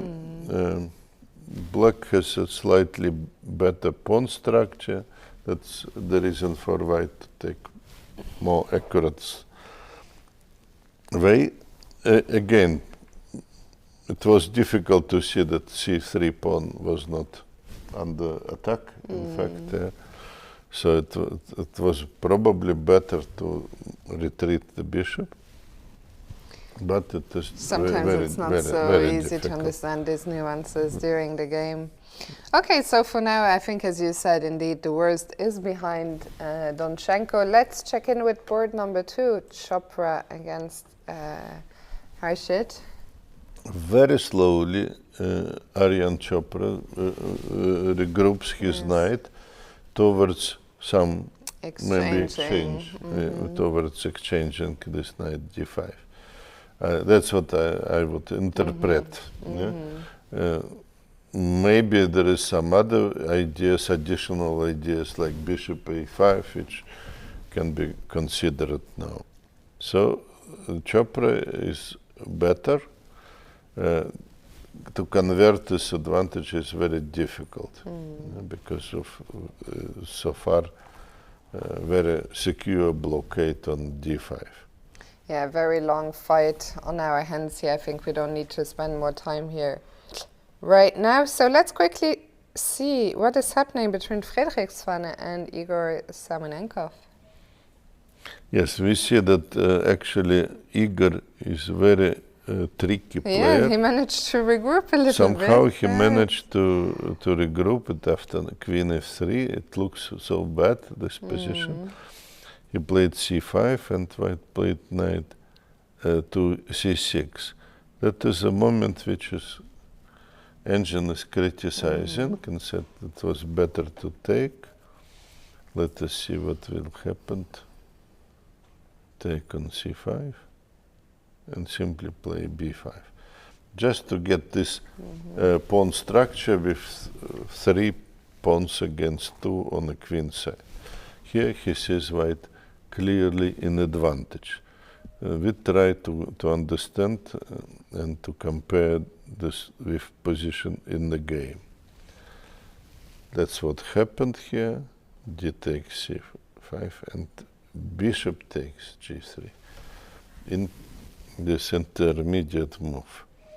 We were very critical to the move bishop e7 earlier and said about bishop d6 as alternative, and here the same structure happens. Oh, another interesting move. If we thought that black wants to take, then we were teached a better move. E5 can happen because black has intermediate threat. Yeah, and actually we see it on the board right now. Here, Frederik responded with b5. White responded with b5. And okay, and black responded with e4. So, if it was necessary, we don't know. Alternative was to take, because taking on e5 would mean knight c to e4. Another very nice intermediate move. And sometimes also black wants to give check, taking with a rook on e5. Black can take, and play again knight c4 with double attack. Queen c5 also hits everything. Interesting possibilities here, tactical possibilities, but black decides to play e4. White probably is going to move queen forward, to f5. Yeah, he's still thinking, but... Of course, it is very important moment in the game. Frederik has more time and need to find a way how to keep pressure on his opponent. Nice. Okay, so that concludes our little tour. We're going to go on a very short break now, and we will be back in around 5 to 10 minutes with a guest. We don't know who yet, but we will find out, so stay tuned and we'll see you soon.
Hello and welcome back. We are delighted to be joined now by Grandmaster Klaus Bischof. Klaus, how is everything going? Everything is going fine.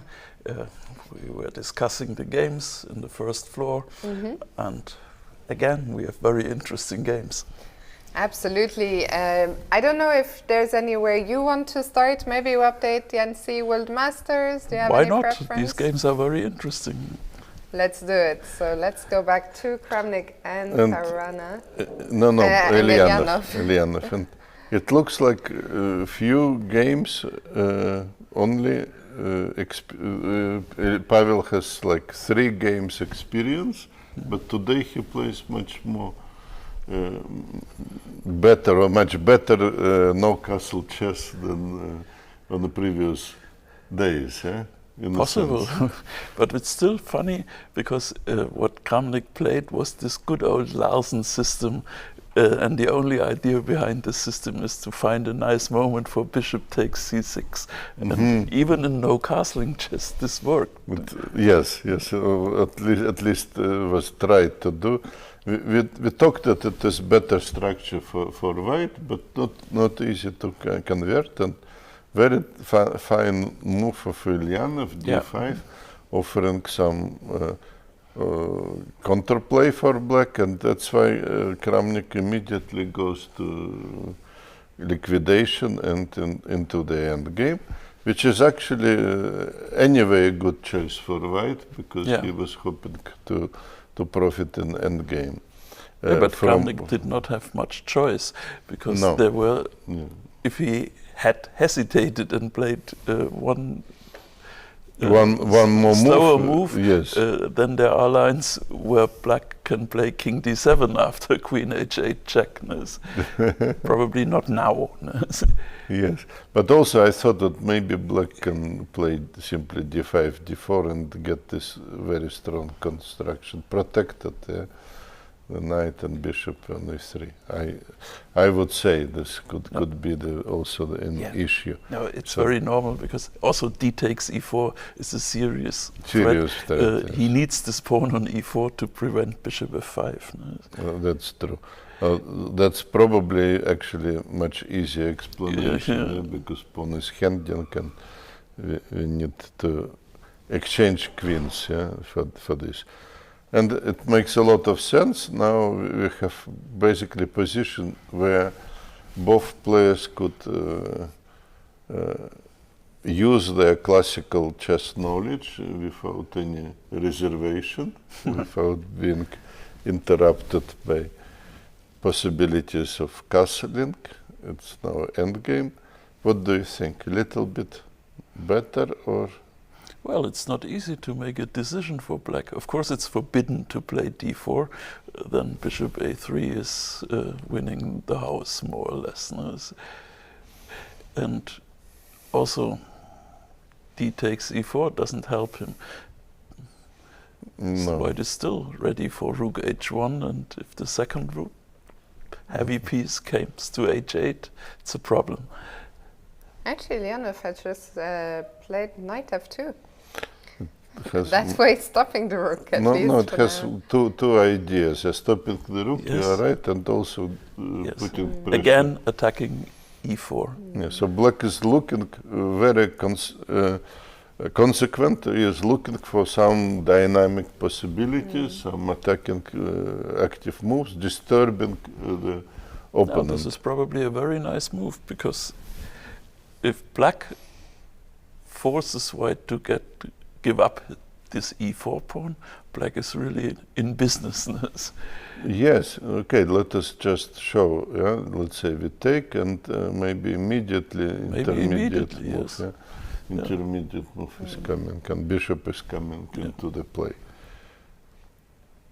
So white would love to keep like solid structure, but how to do it? How to do it in this moment? Okay, there is maybe one tactical idea based on the position on here. Black takes, and let's say black takes with a knight. I thought, okay, Actually, I thought about two possibilities. One is king d3, hitting both pieces with the king, and another possibility was just putting the knight. So, don't know where to start. This is obviously not that clear. Yeah?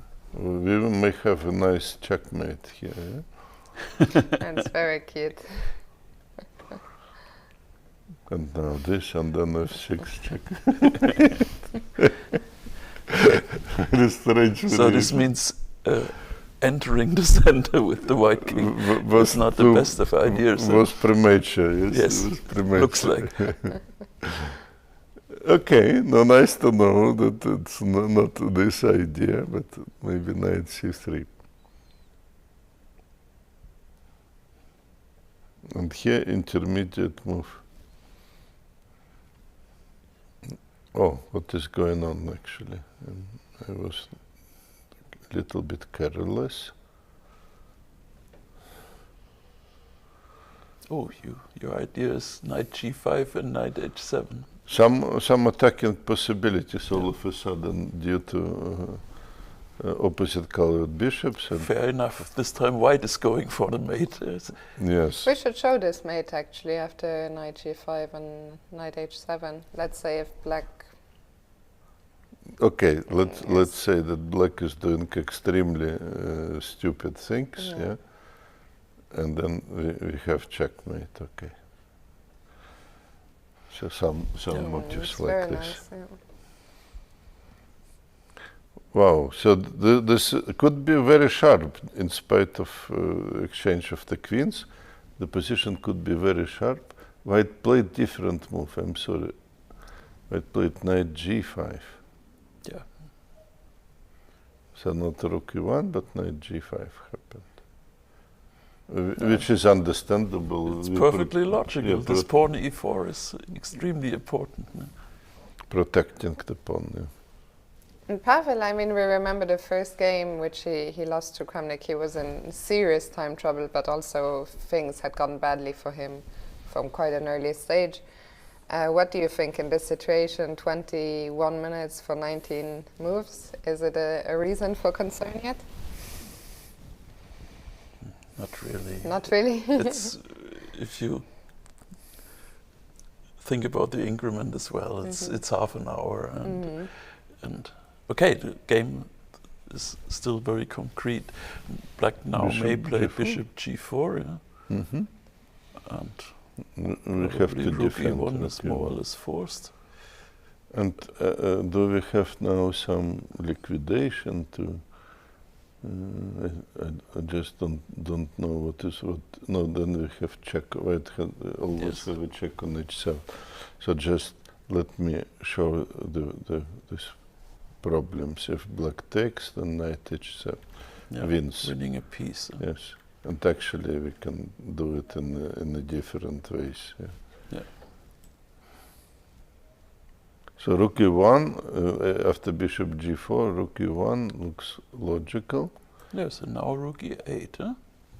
For example, let us try to put again attacking the e4 pawn.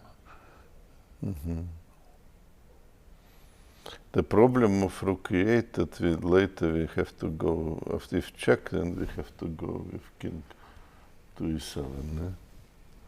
So we have like forced variation. Okay, if black takes, of course, undefend. Okay, that looks very dangerous, yeah? No, because of the bishop is hanging and knight takes d5 is a big threat. Okay, so here we need some accurate decision for black. So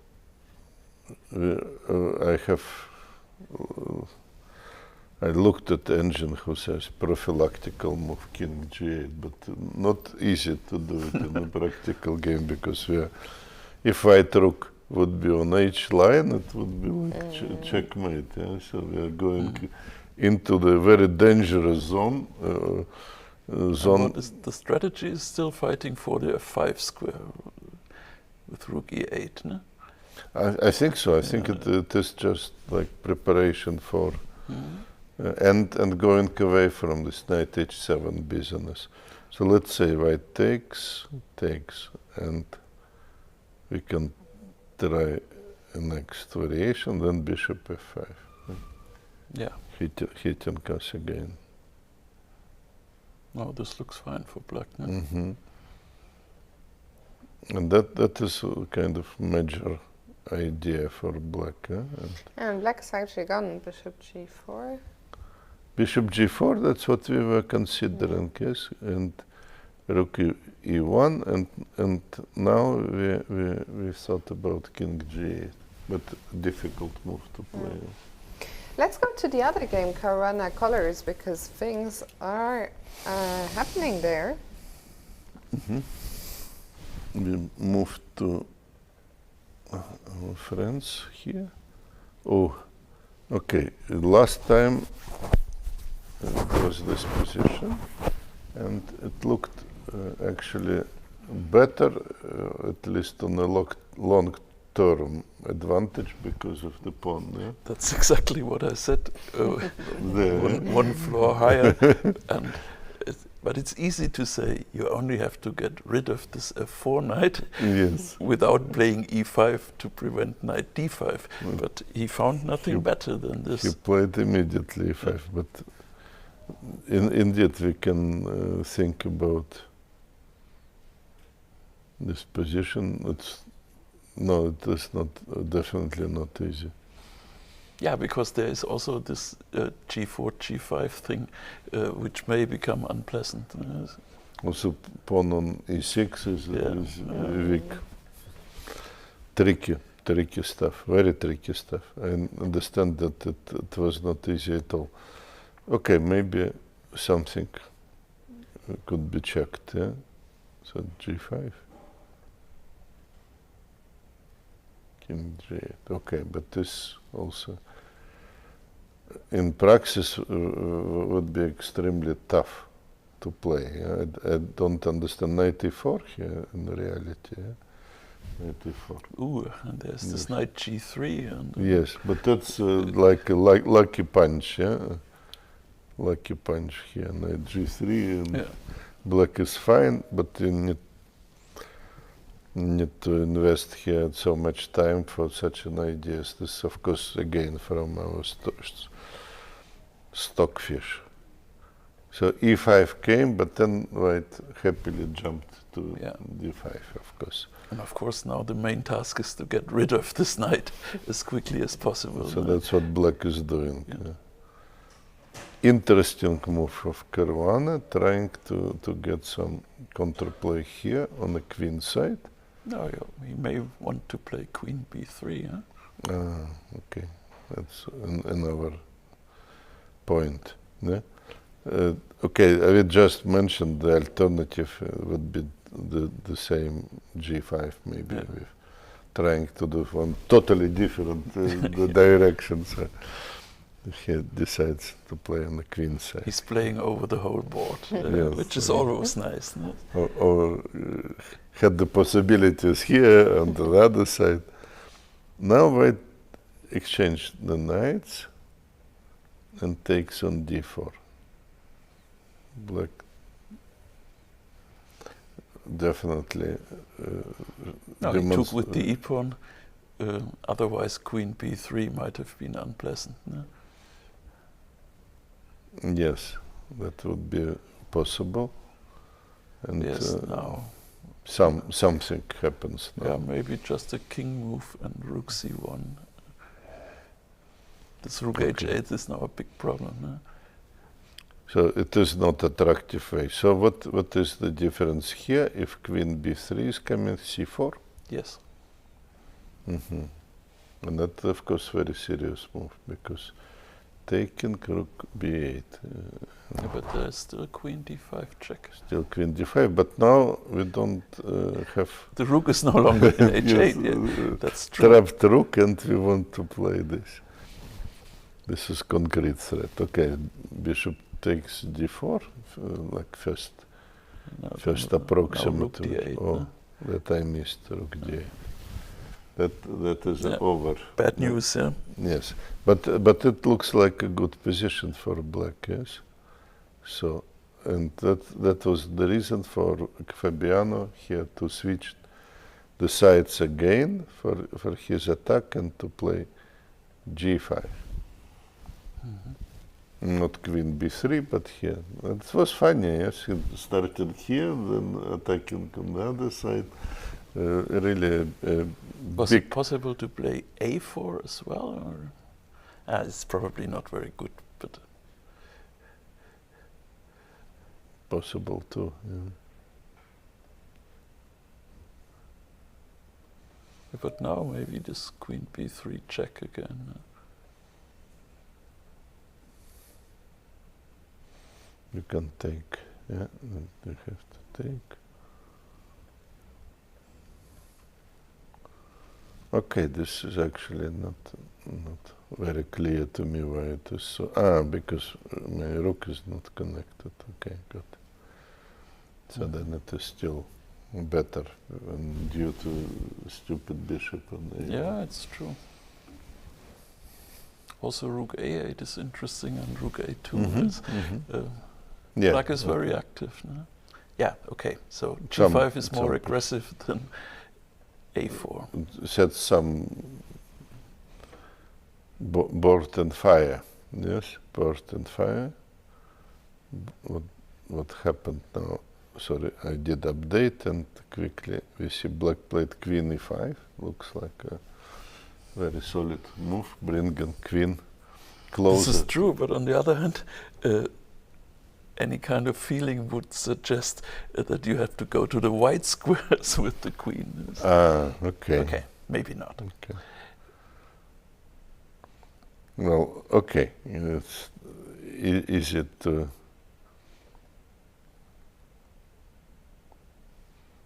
And he took. Oh, he took with queen actually. Yeah. It took a long time. He thought about it for quite a long time, but he has just captured. He with took the with queen. That is not the only move, perhaps. But okay, he was afraid that maybe white would be able to push f4 at some moment, so he went away with queen. Okay.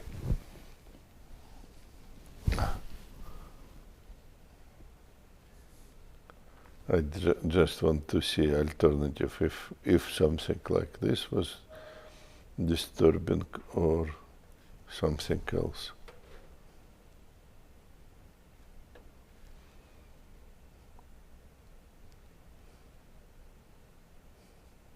Is h5 a good move now? Well, that looks like a fine move, solving these problems with this f4. Yeah, f4 move. Of course, you cannot afford to take the b pawn with queen d7. This is too far away.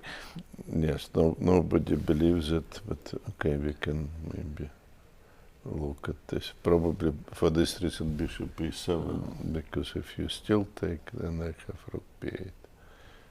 I would think, but Maybe queen e6 e6. first. Finally to the white squares. Regrouping, but okay, maybe that's what he wants to do, to have at last queen on the correct position, yes, which probably would soon be necessary if I'd, let's say, play rook h3. Maybe it would be necessary to put queen on the correct position. And then after the check, Yes, we need to block. do we have to go to f8?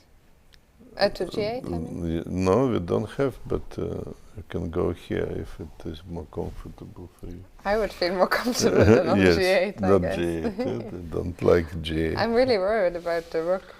Yes, maybe you are right, and they put it on king on d7, and it is nicely positioned in case of ending. Yes, goes I mean, with I pawns. understand I'm more vulnerable in the center, but you have to pick your battles. No, it looks like everything's still okay for Dmitrij. Yes, this is very complicated, of course, an unbalanced position, but his pawn structure is better, healthy. Yeah, but to me it seems like Caruana is doing the crazy things, and Dmitrij Kollars is trying to do normal things and get control. Yes. Yeah. Yes. I agree with you, but it was already almost like from the first From the first move, yes. Actually, Fabiano has played bishop c1 here. Okay, this probably going to activate the bishop, yes? We can appreciate the move. Either this or f4 and rook a2 and switching to the king. Oh, okay, we have another concept. It depends what will happen. Yes, but okay, this is nice to have like different plans generally. Okay, let's leave the NC World Masters and take a quick look at the Open. Yes, we can, but still one sentence to Yes. because now to Vladimir Kramnik took an interesting decision. Oh. He played knight h7 to start with to prevent king g8. More prophylaxis. Sorry. He did not We play thought rook e1. about rook e1. Yeah, which and looks like the most normal move in the but world. intermediate check Yes. happened. What a move. Okay, king e7, and now Vladimir now is probably rook thinking. e1. Yeah. Now rook e1. So, if it is prophylactical move against prophylactical move, then we have really something very rare guest Well, in the it's chess game. difficult to be so sure, nevertheless, because d4 was always bad, but now it may be interesting. Yes. Yeah, let's have a look. I was wondering also about d4.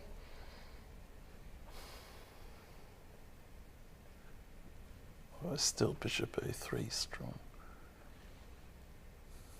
Maybe. Okay, king. You are right, there is some complicated tactical motives connected with the bad position of the knight.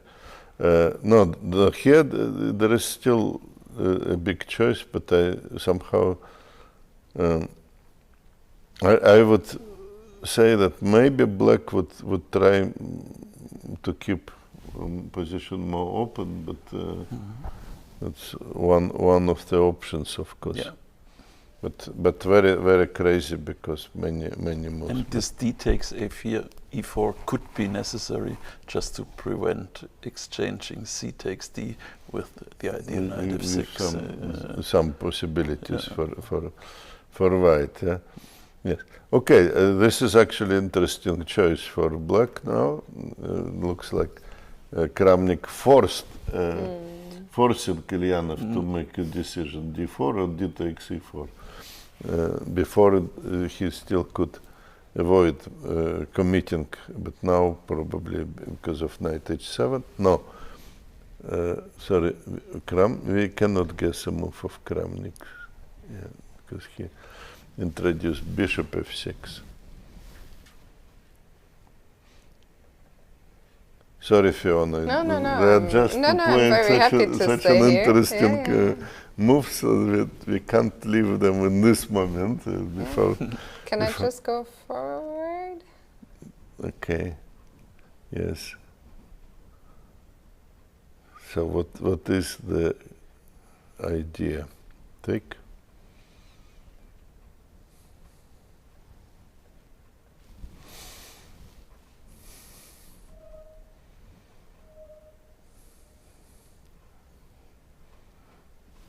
If you try this, Vladimir will for sure play rook e1 instead of this. I don't know, because this is actually very, very interesting. But this occupying f6 is really an interesting business here. All moves are very, very interesting and not obvious at all. Yeah, not obvious at all. So maybe quickly Caruana, and then we leave, because rook f8, bishop g5. Okay, makes sense. Queen is coming to the ideal position. To the right color. Yeah, to the right position now. Yeah. So what? Now everything is fine for black. I think actually that Dmitrij plays like consequently classical chess. Yeah. Finally trying to castle king7. You never know. He may take on e7 with the king if white takes. Klaus, what is your prediction for the two NC World Master Games? I do not dare to give a real prediction, but I wouldn't wonder if Kramnik wins and if Kollars wins. Very brave prediction. Yes, very brave, but we've had a lot of decisive results, so you're continuing on the trend. Let's go back to the top board of the A group, Mendonca against Donchenko. Yes, it was extremely fine struggle. And when we left, we already thought that the worst part is behind of Alexander. He was under huge pressure here. But now he took, okay, why not, and played h6. Okay, so trying to get rid of knight g5 business.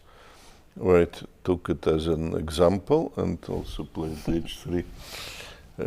Not the bad idea if you have some open lines to have some luft there for the king. Yes, sure. So queen d7 happened. So this way we don't. Okay, that actually now looks to like it is moving more to normal positions. White could try something with f4, but prefer to take. And queen d1, so white doesn't want to weaken his position anymore. And okay, yeah, but now it seems to be fine for black. Still, white has this very powerful bishop in d5, but on the other hand, black has a nice structure. And I think that Donchenko with bishop c8, he tries to play for the win somehow. I have the feeling possible. Yeah? Just and why not? Also now black may be ready for h5 on a good day. Yes, and if knight h2, maybe this knight on g4 is doing not much. No. I think he might feel that the trend has been moving in his favor. I mean, he was under some pressure. Now he has survived the worst. I think even if he doesn't know how bad or how much, I think the players feel. Anyway, the time factor is say, certain advantage for black, and he doesn't have any weaknesses, no pawn weaknesses. So it's all makes sense to me. Yeah? So maybe he is already trying to play for a win today with the black pieces would be huge. Well, that would be almost like. Quickly, insurance for him, yes? Not yet completely, but very close. Yeah. Let's quickly see this endgame on board 2, Aryan Chopra against Raja Harshit. Maybe just a quick update. The same strategy. Somehow white tries to break the blockade, but we can exchange knights, yes, but then rook would appears there. So how to break this blockade? Second reinforcement, I don't know. So it's not easy. Now actually black to play, it looks like black is holding to me. Yeah. And finally, because I know, Klaus, that your fans are waiting, a quick look at Frederik Svane against Ihor Samunenkov. Oh. We need to understand what was going on. Last time we left, black just played e5, e4, and white went for queen e5, which was also predicted. Looks like a good move. Black took on c5, and now white took on c8, and now difficult to take. Yeah? Black can't take with this rook because of knight e7, so he took with another and lost the e7 pawn. basically. Yeah, but for some reasons, Frederik was not taken. Why? I don't know. I thought it was Black plays rook a8. Rook a8 and goes for a4 pawn. Yeah? Okay. But maybe in some clever way.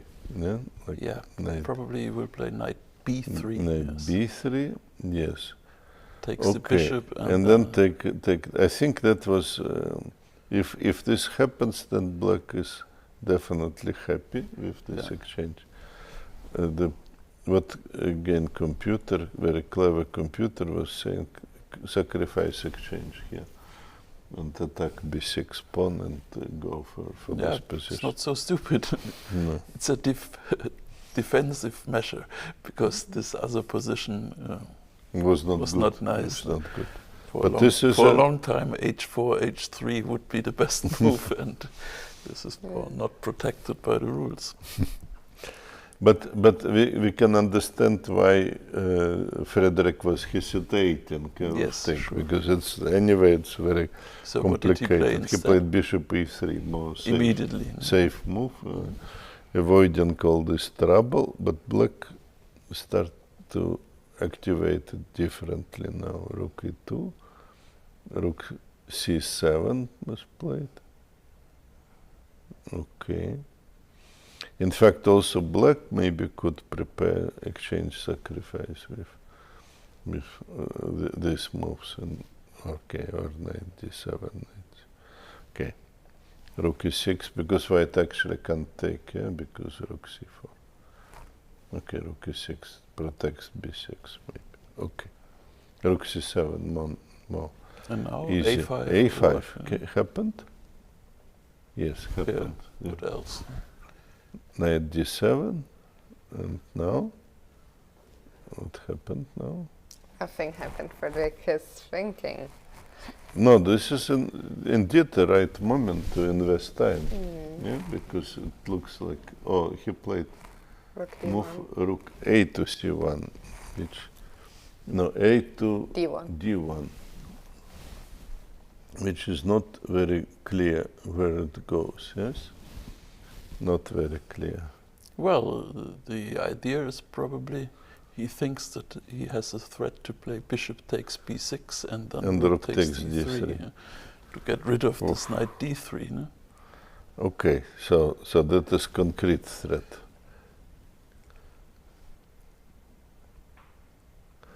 And if white is going for this, then he is very disappointed at the end. D2 will be a bitter end. How is the song going? It's a bitter taste. Yes. Coming backwards, it was like totally opposite strategy was possible.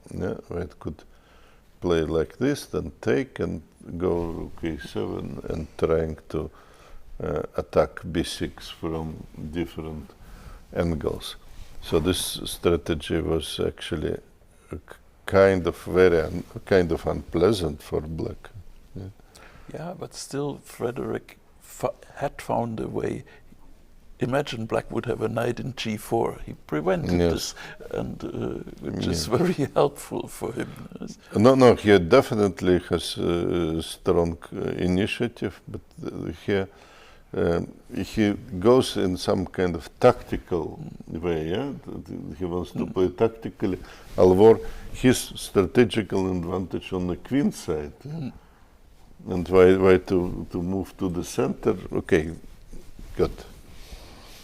It's easy to criticize, of course, but he created a threat, and now let's see how Ihor would defend against this threat, the direct. Today I think time trouble is going to give us a lot of decisions on a lot of boards. The players are getting quite low. Klaus, I believe 3 minutes from now your fans will be waiting for you again. Yeah, this is true. I'm already 5 minutes late. So we'll let you go. We're going to take a very quick break just to rearrange things. But thank you so much for dropping by. Thank you for having me here again. With the mic already switched off. Bye, Klaus. We'll see you soon.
Hello and welcome back to the Dortmund Sparkassen Chess Trophy. And Arthur, what a day today. There is action absolutely everywhere. We are going to jump back into the NC World Masters. I asked Klaus for his prediction. What is your prediction for the two games? Very interesting games, yes. Is that your prediction? It's my prediction. But look, that's in the past, Arthur, not in the future. Look, we have a full stage yes. at the moment, so yes. Everything goes. Yeah? Let us just to see. I will give you yes. my prediction. Let's update the games and then you can give me your prediction. Give me some advantage in possibility to analyze this position. But here something happened. Look, we left, I think, one move early. Kramnik played knight c3. It was really impossible to guess any moves. Very, very difficult situation, and black took the pawn. Very logical. So what is the idea of Kramnik? Actually, I'm trying to understand, because he played already rook f1, and Eljanov played knight h3. I am not sure that I understood everything.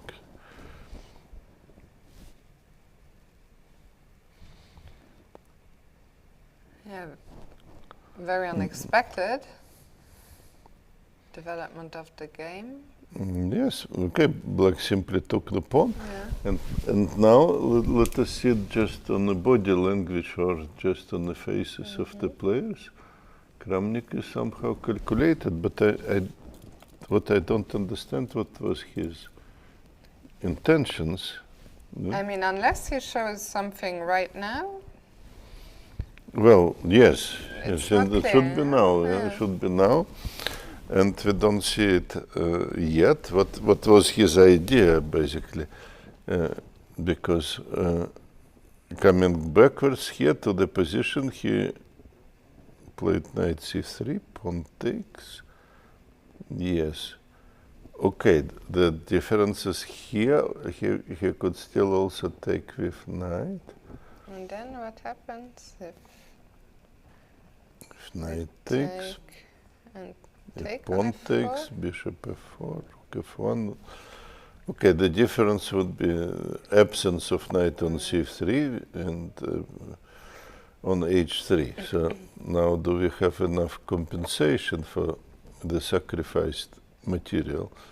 Possible, but we need to see what is going on. Possible that we have enough compensation here. Hitting this f7 pawn and basically having also here healthy structure on the queen side. But let us compare this position with position in the game. It's not very clear what is this knight is doing. Maybe we have to put him to do something. Send him to the rim of the board, and that's exactly what Kramnik has in this done. moment, Kramnik decided the same, just play it. So now c5 is under attack. Okay, now I think that was his idea. And now how to defend, If bishop d6, we have a5. And then maybe take on c5 after exchange of the bishops. If bishop e3, I guess we have some other moves. King d3. Bishop f2. Bishop f2. It feels like the construction is not construction very safe. is extremely shaky. Yes. Yeah, and white is going for this. So these two moves are out. What is left is king d6.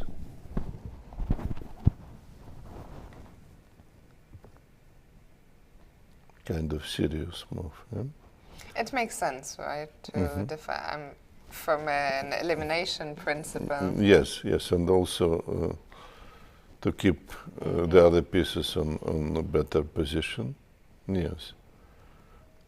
In this case, it looks like it's not without compensation. Yes. Okay, let me try to regroup the bishop to a3. Yeah? And black may immediately sees the opportunity to play f5. No. And again, that's not going to work at all. Yeah. So what is Because this? after knight takes, Okay, black. the king just steps out. Is doing something, goes forward. Yeah, and the c-pawn is suddenly... Alvor, I immediately found the cooperative variation where white checkmates on c5. It's funny, earlier it was the white king who was checkmated. Checkmate on e4. On the other side, yes. I like this part of Yes. this type of problems. Yes. It's really one of the tasks in problem chess. Yeah. So, but of course, the knight d7 was an extremely stupid suggestion. Yes. So that's about it. That would be a bit, put an end to the fun, yeah. But that's how you do these problems of cooperative chess. Yeah. The black helps. Yeah. So that would be the position, and you said checkmate and in 2 moves, or yes, checkmate in 2 moves. You have black going this way, strange check, and then checkmate. Cooperative chess. Something happened, no? No. Nothing happened, no. King d6. No, King something did d6 happen, yeah. happened. King d6. King d6 did happened. yeah. I have a feeling that today is totally different story. Yeah. Pavel is very good today, comparing to his game.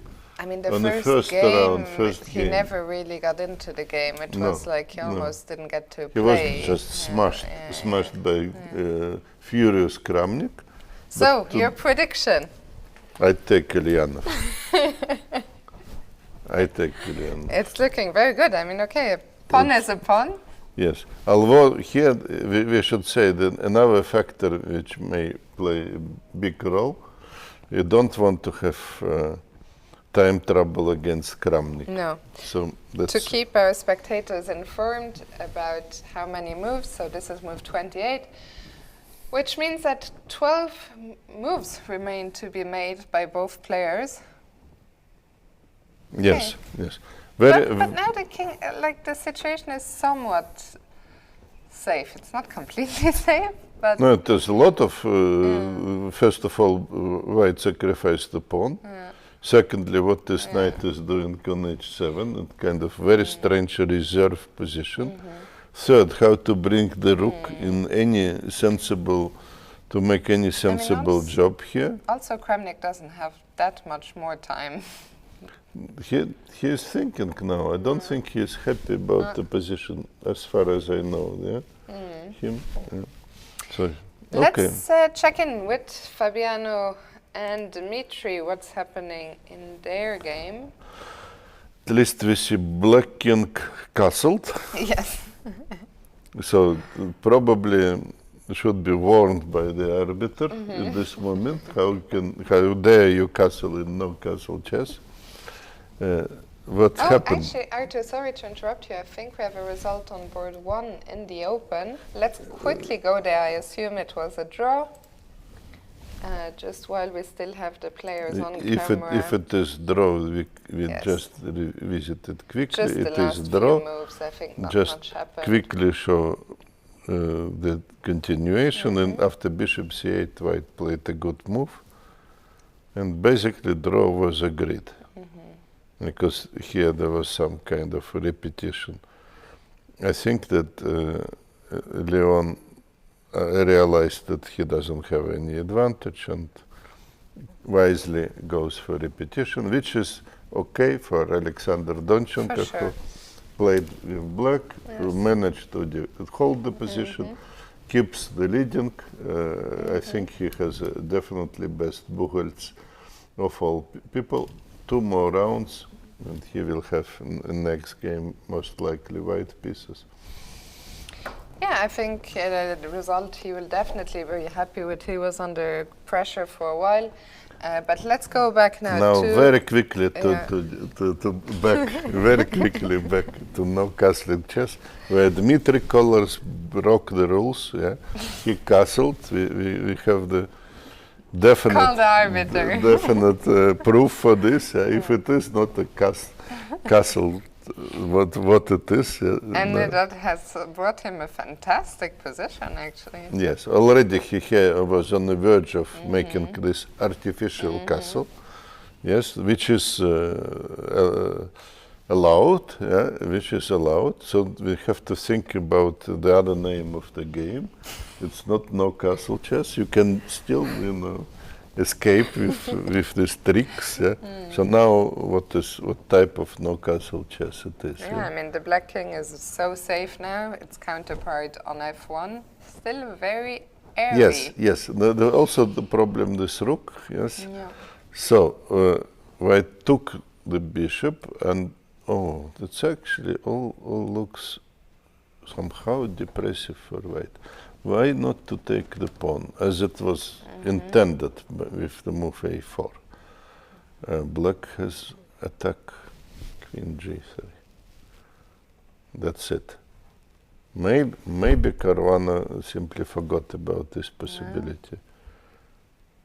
Because it looks horrible, yes. Just queen This g3. is just game over, huh? No, here is game over. But I mean, look what happened here.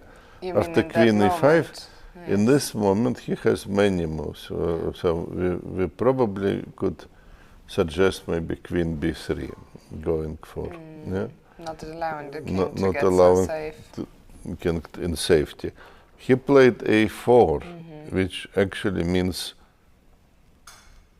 some attempt to stop king in different way. And he forgot about queen g3. But king g8 with the big point that if take, maybe he was only considering taking, and that's of course not dangerous, and forgot about this intermediate move. That could very well be, yes. Queen g3 just killing, because we don't have the way to protect the f2. If we play queen e1, then we will be distracted here. A horrible situation. So Fabiano took on e7 and queen e7, pawn takes b5, and now queen f7 came. Very unpleasant blow in this moment. Rook h2, rook a1. It looks like Dmitrij is winning now. Really winning with extremely powerful play, because position is not, white is not coordinated, and he is losing maybe both of the pawns. Actually, he played rook h3. Rook h3 is clever. Pawn on d3. Rook h3 is clever, yes. But black doesn't have to take the b pawn. No, because that would be giving some pause, some chance for white to create a kind of position, or good position in fact, because we have also some combinations, and black can't take because queen a8. On the video we see a bunch of fast moves have been played. Time trouble already. Yes. So we quickly come, because it was strongly played now. Let me see, maybe you can help me by telling the moves. So Queen c2? Queen c2 was played. Yes. After queen c2, queen e1, c4, and queen e2.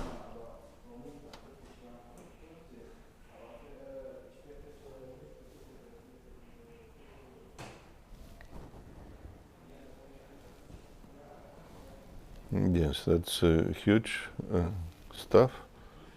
Yeah, so... Huge stuff. Let us understand just a second. Because, I mean, they had more than 10 minutes and they played this sequence so fast. Yes. No, he simply d pawn is running. Yes, of course, that's we cannot stop it even. So that's just like a break in American football. Running to touchdown. A touchdown is coming. So, but Caruana is a very stubborn defender, so he finds the only move to play, basically. Because you can't take and you need to do something. Queen e2. But how how in the off he wants to stop now the c pawn? C pawn, yeah, that's what I was wondering. Okay, the rook has to come back. And that's the idea. That's how you may try to stop. What if I go c2? If c2, queen d2 is happening, and next rook c1, And rook c8 is nothing here, rook c1. Yes, so Okay. so black is here clearly better because there's only two squares for promotion. Otherwise, it's equal material, but black has this asset, like a big candidate in promotion on c3 for nothing, basically for nothing. No counterplay. Yeah, I think Dmitrij, a huge favorite to win his game. He's about to make his move, and it is queen b1 check, indeed. Indeed, yes. I think, yes, he's going to win it. Yeah. Incredible. After taking down Kramnik, looks like he's on the verge of also beating Caruana. I think we can move away from here for now.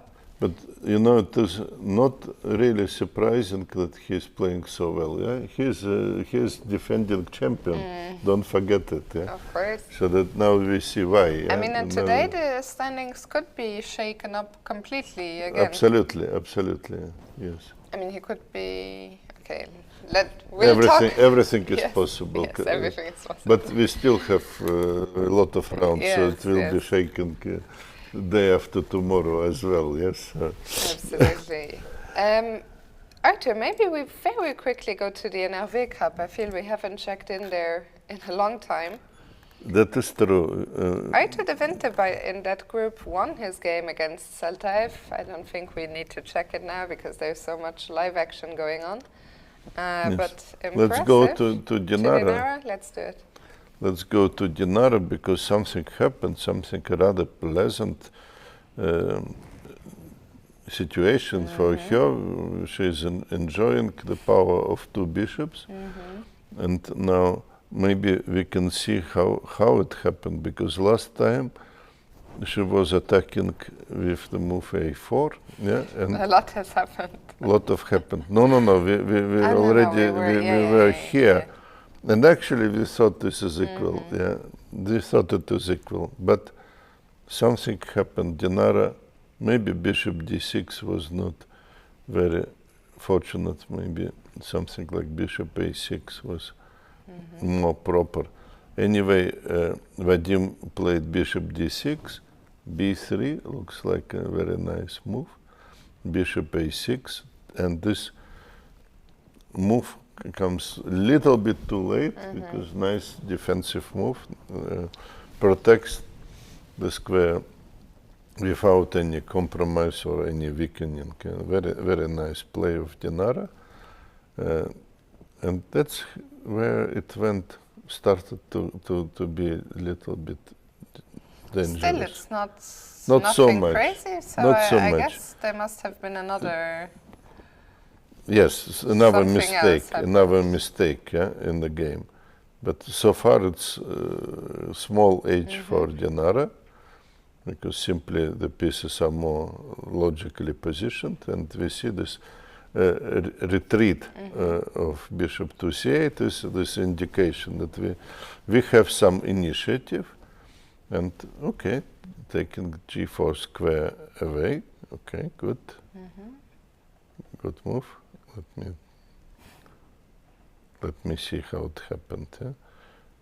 Bishop d7, and now probably knight b7. A very funny move, jumping into the heart of the black position, hitting the bishop. No, there is some heavy ideas behind it, and knight c5 happened, and that's where black started to sacrifice, to give up some material. For what reasons? Because also white threatens maybe if rook goes away. If rook goes away, something horrible may happen with f4. Hitting the knight, and knight has to protect the bishop. So a lot of things. Anyway, Vadim Petrovsky here sacrifices. No, not sacrifices material. Not sacrificing. He may be forced to sacrifice the material, but he preferred to play rook b4, and then f4 came. And actually here you cannot The pieces take, are overloaded. yes. Knight c4. That's how he lost the two pieces for 2 pieces, and that's how he left. Okay, maybe he went for this consciously, hoping to hold it, this position. Yes, but okay, he has one pawn and rook, and it's not that easy, of not course. that easy, yes. But what was the alternative? Yes, that probably was not able to find a better alternative. So Dinara very slowly improves the position, which is very clever. You don't need to rush, and she went g5 here. Okay, that was also a question if you need to do it immediately or still maybe maneuver here in this position. Black would dream to exchange rook because it's definitely not going to happen. Dinara finds some ways to put additional pressure. Now something like h6. She has played h6 already. Yes, of course. So Dinara, bravo. Looks like she's on her way to get to 5.5 out of 7. Very, very impressive. Yes, if she will be able to win this game, that is a huge step even towards maybe winner of this tournament. Yes, let us see what is the main rival is doing. Let's see. By the way, here the time control has been made. We're on move 41. So this h6 is already, she has time for this, so don't worry about if you see her time, it's already, control is done. So let's see Kollnar against Venkataraman. What do we have here? It looks like a kind of balanced position to me. Yeah. You're very quick with your assessment. I was still counting the pawns and trying to figure out. Yes, but you were maybe better in counting the pawns. That's why. But okay, let us see what happened in the game, because we left position. Actually, we thought that everything is fine. Yeah, I think we left it somewhere here, and I said that probably it would be a good idea for Rubin to make a draw today. I think we should check the moves very quickly to get back also to the NC World Masters, since the time you are so is ticking down. 12 minutes to go only until the first time control. So interested in this knockout. No, but I think in 10 minutes we can take the time to. I think right now when the players have no time on the clock. Okay. We can do it quick. We can quickly. We look quickly what was happened. Yeah, what happened, because slowly it is actually interesting battle here on about equal territory. Yes, and I'm not sure who was playing for win here, and maybe both players, maybe both players. And something happened in the middle of this battle. White played a4, sacrificed the pawn, but nevertheless, I think it's close to balance, position. Now we can move. Yeah, close to balance. And then still 6 moves. The only problem for Ruben is he doesn't have time. He still has to make 6 moves. Oh my God, he only has 40 seconds. This And could you be want to leave him No, alone. no, we want to go to the live position. I'm sorry. I did not realize that we are... Yeah, we're so close to the... Oh, yeah. It's really... The position was okay, but the time is not okay. Time was not okay. So black played g4. White managed to take the pawn in time. Yeah. And Queen takes g4, and and white take another takes, pawn. So that's already big achievement. We managed to make two moves in like lightly. Yes. Lightly. So, and I think he will be able to get To the the- time control. I hope because Yeah, so hopefully he doesn't lose on time. yes, but many moves are coming now by forced. Yes, Almost. so we saw an Rook exchange on c2, c2. pawn takes d5. Important that he still has a minute and he has 3 moves. 3 moves. He Yes. will manage. Also, I mean, as we've seen in the tournament, he's used, I think, to this time trouble. He used to do these things, but why he's not thinking about his fans? Yes, at all. Our Yes. poor old hearts. Yes. So he may do he his will- moves, but I trust. Ruben. but the fans are not happy. The fans are never happy in general. They're very hard to please.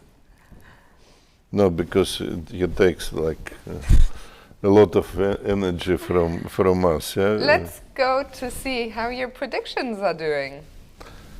Shall we start Okay, with we left Kramnik? him. He will He will manage. be fine. With 2 moves, he managed it. And we don't believe that he will lose on time. And let's come to fight of the day, maybe. Yes. Eljanov, Kramnik. Kramnik found this move bishop c3, which probably a good one. Yeah? Just trying to. In some cases, maybe even to play b4, I don't know, knight f6. So black played f5, that was expected, and knight went to f6. So very good defending of Vladimir. Very good. Yeah, he's trying to hold on to that first spot. And he came into this round as the tournament leader. Of course. And but he started to work hard, and I think he has less time. So let us quickly catch. Yeah, rook e1, not the first move. Okay, but makes sense. Knight f2, and Vladimir pushed the pawn to a5. King e7, knight takes c5.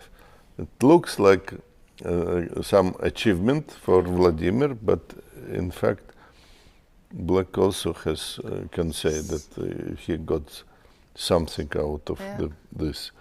Now black played the rook h8 all the way to the king side, and Vladimir is thinking.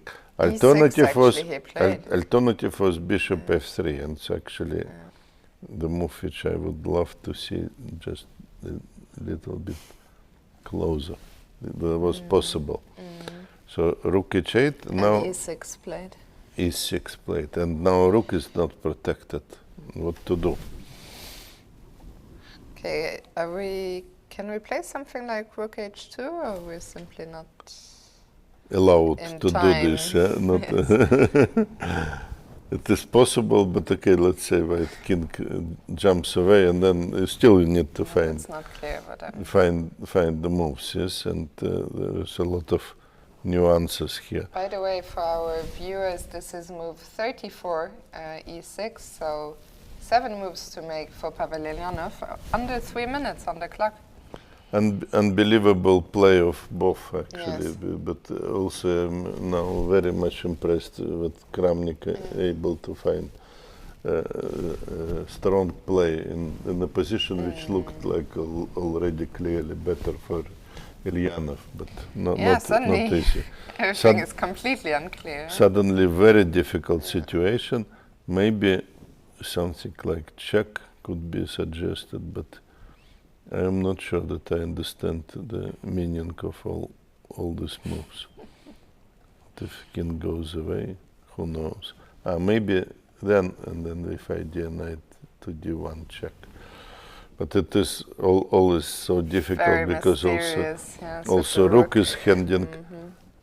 Under 2 minutes for Eljanov. I mean, I wouldn't want to have to make 7 moves in. He looked to me almost in control, Pavel, but still allowed this stuff. Yeah? Maybe rook h8 was too optimistic, playing bishop f3.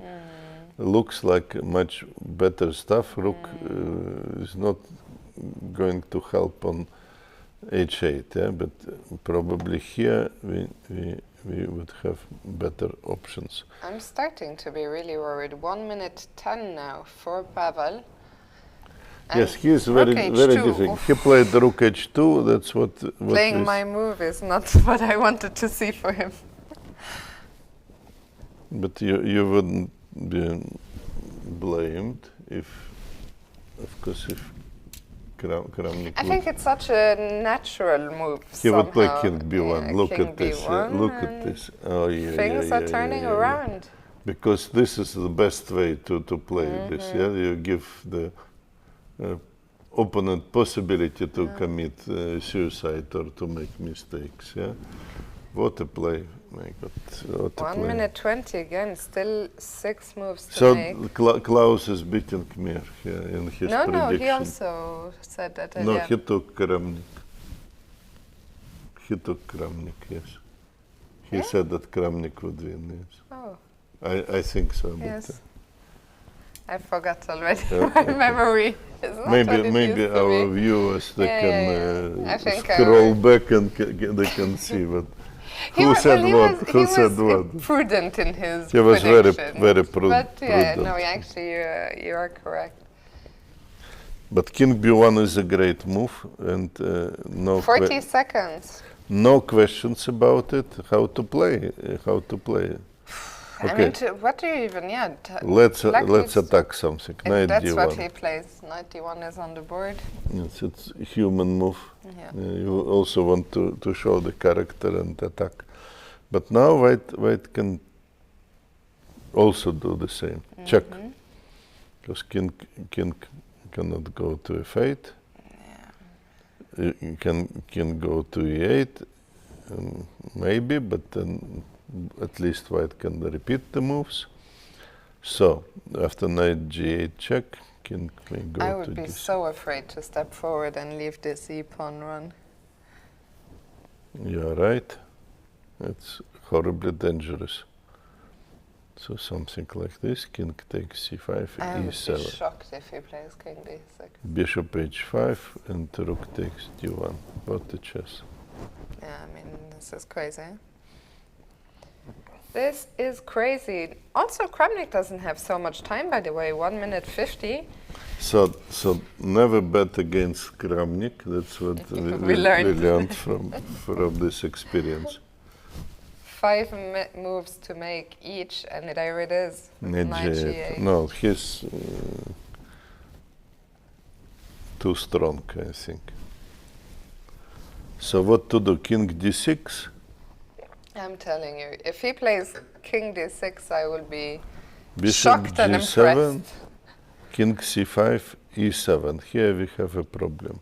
I mean, to go to d6 with 1 minute on the clock Bishop h5, rook takes d1. takes a lot of courage. Rook e2. No, that's actually okay. You cannot be afraid in this position anymore. 25 seconds. Go, Pavel, go. I think he will not go. I will be very impressed if he goes to d6. We will find out soon. 10 seconds. 9. Oof, such a tough call to make. No. He goes back. No. Okay, king e8 is probably not going to work. But how to answer? Bishop g7. Yes. No, I think I like this king d6 more because now king is Kind of trapped. king kind of checkmated, in a way. So I don't see it. Bishop g7 is very strong, would be very strong.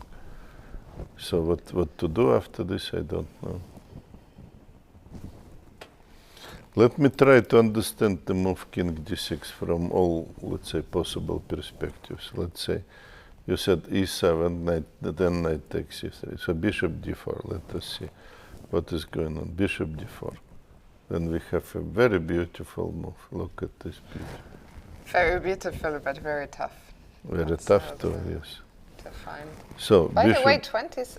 Am I? No. again, No, not under much 1 time. minute. For One under 1 minute, minute. yes. Yeah. But I think that Kramnik Bishop g7 would looks play bishop g. more natural than this line Than we this. just saw. No, but in this Oh. line also play He bishop didn't go g. to g7. He Where went, he went to b4. to b4. Okay. Because he wants to some battery is coming. Some battery is coming, but black can play bishop d6 now. So that's what 10 seconds again.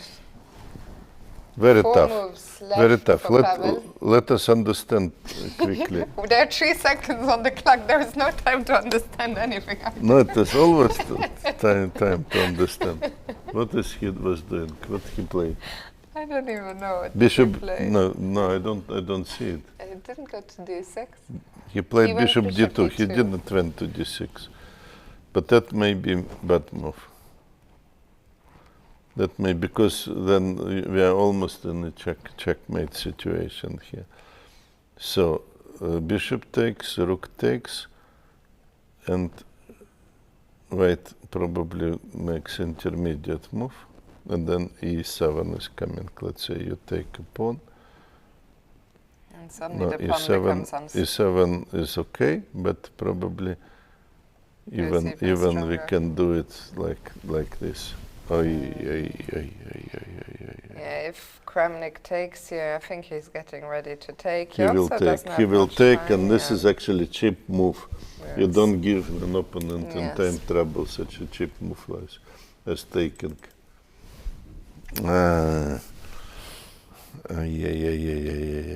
So again, never bet against Kramnik. We learned a valuable Brilliant. lesson today. Yeah, I mean, it's also very sad, of course, for Pavel. He Okay, played he did what he could. Yeah, It was an extremely tough position. He got his chances, but Kramnik was better. King c1 comes in the speed of light. Yeah. Yeah, now only 2 moves to make, but it doesn't matter any longer. No, I think this e7 pawn is winning. That's the problem. How can you How to stop stop e7? him? Okay, let's say you play rook to d6, for example, and white give check. This is another problem of the position and takes. Yeah, the simple solution. Yeah, 10 seconds again for Pavel, but I think he understands now. But There is I nothing. don't see the move. Knight Yeah, f6 is he coming. took on a2. He took on a2. That's actually, let us see if the same knight f6 is working. Knight takes g4. It actually may not be so simple, because g pawn is still good. Yeah? But of course, in this moment, white has a time This is the to last. consider all options. He doesn't have that much time. He has 30 seconds to consider his option.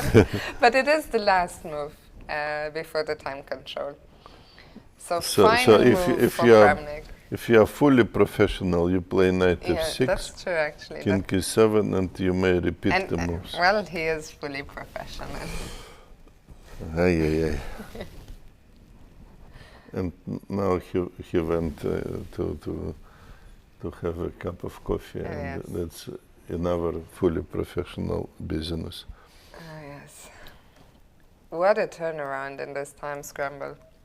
But maybe it is not I-turn. too late to run I'm and to play sorry bishop to h5. interrupt you, but we just saw Fabiano walk by, and I thought he was also taking a break on move 40, but their game has ended in a draw. Oh, let us see what happened. The one over. Fabiano. Fabiano Yeah. made a draw. Yeah. Fabiano is extremely tough defender. We were talking about it, but how it is possible, let us see. Yeah, let us see how it was possible. So I am trying to understand. C2 happened. I do your predictions. My predictions are miserable today.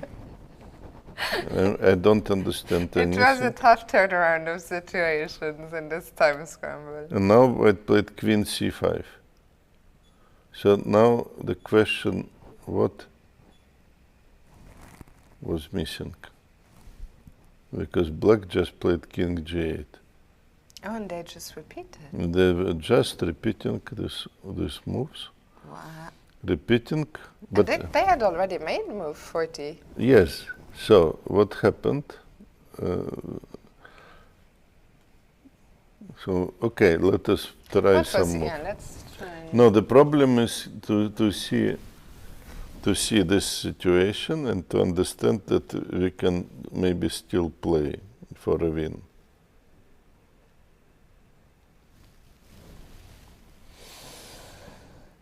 The engine finds this very nice. So the move is very nice, and so what is going on? I don't understand, because D3 is under the pressure, and anyway, why? And this is also the threat. So let's say B6, because I don't get it. Why to give a draw here? Why to give a draw from Dmitrij? I mean, Very especially strange. what I'm more surprised by, he didn't use much time, right? Because they just made the time control. Somehow he thought that he spoiled it, I would say, yes? So this is somehow certain respect maybe to Caruana, yes, and lack of self-confidence in a way. Very dramatic finish, because a little bit earlier we thought it could be turning around, and Dmitrij was winning, and he maybe was winning actually in this position, because what to do Well, for in white? fact, we know it was definitely winning, because we computer, see the computer is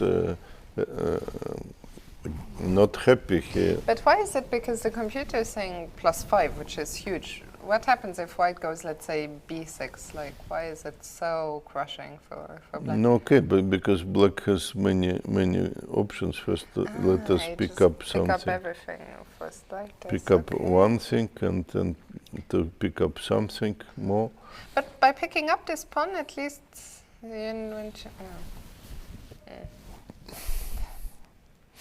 yeah, I think Dmitrij will be very, very disappointed when he sees this. He says computer assessment and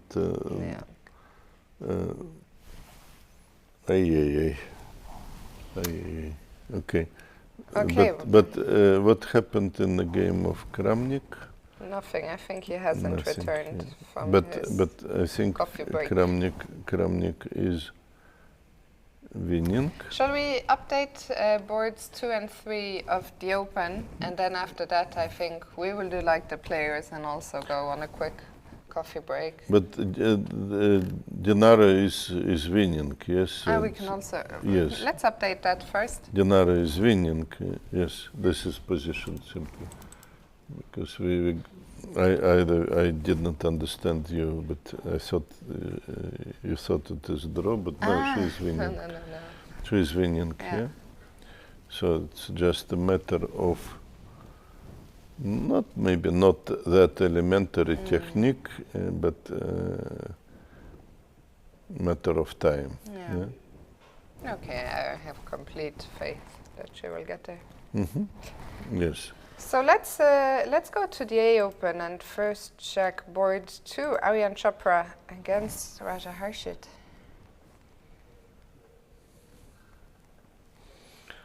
Making some progress.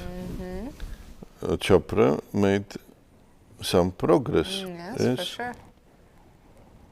Oh, and we will have a guest soon. It's someone that we've been wanting to have in the studio for a long time. We will very soon be joined by Leon-Luc Mendonca. Very good, very good. So we need some fresh ideas. Actually, I'll let you just tell us a few words about the position while I start rearranging the computer. We see also Frederik Svane, confused, having a huge edge against Ihor, extra pawn and the winning position. We see also Aryan Chopra in advantage. He definitely made a huge progress. There is no blockade anymore. So he can maybe prepare the break d5 somehow, let's say some random moves, but it could be prepared and we can make a real progress. And we still... I think we're ready to welcome Leon-Luc. Hello, welcome. Hello, very nice to see you. Very nice to see you. You put such a pressure on our German players. Yeah, but I missed the important killer blow.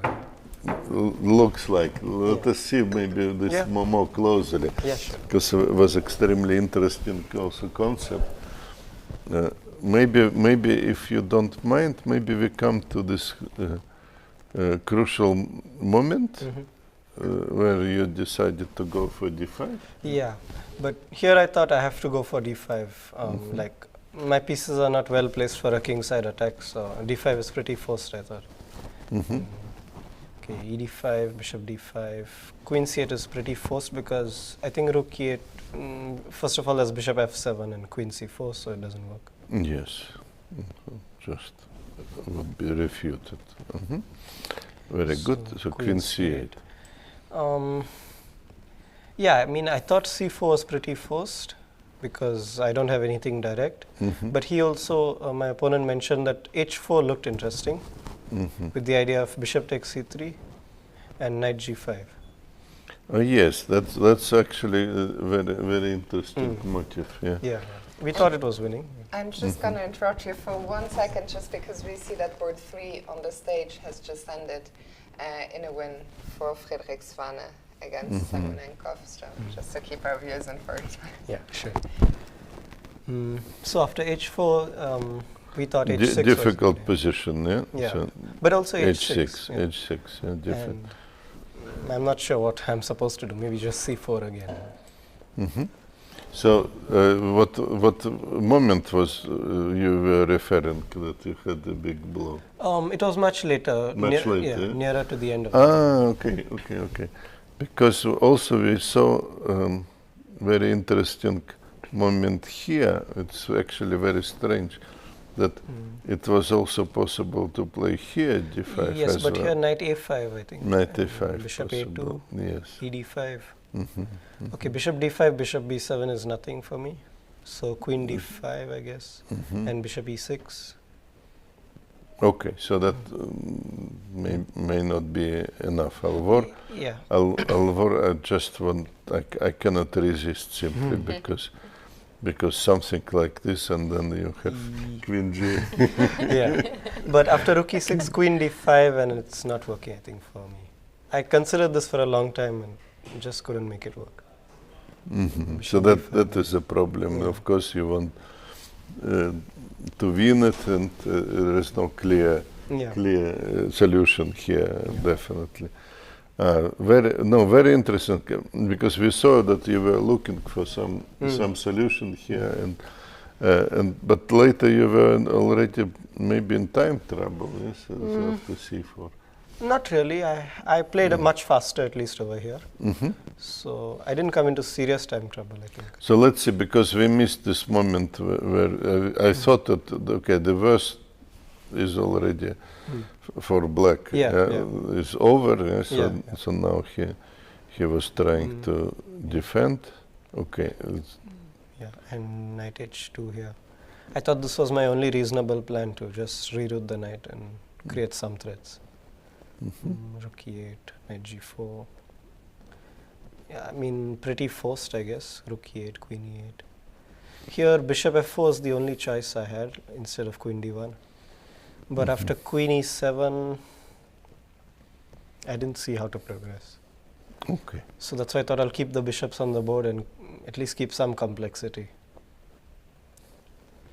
So you were like fighting to win this game, yeah, almost like an all costs. Yeah, of course, yeah.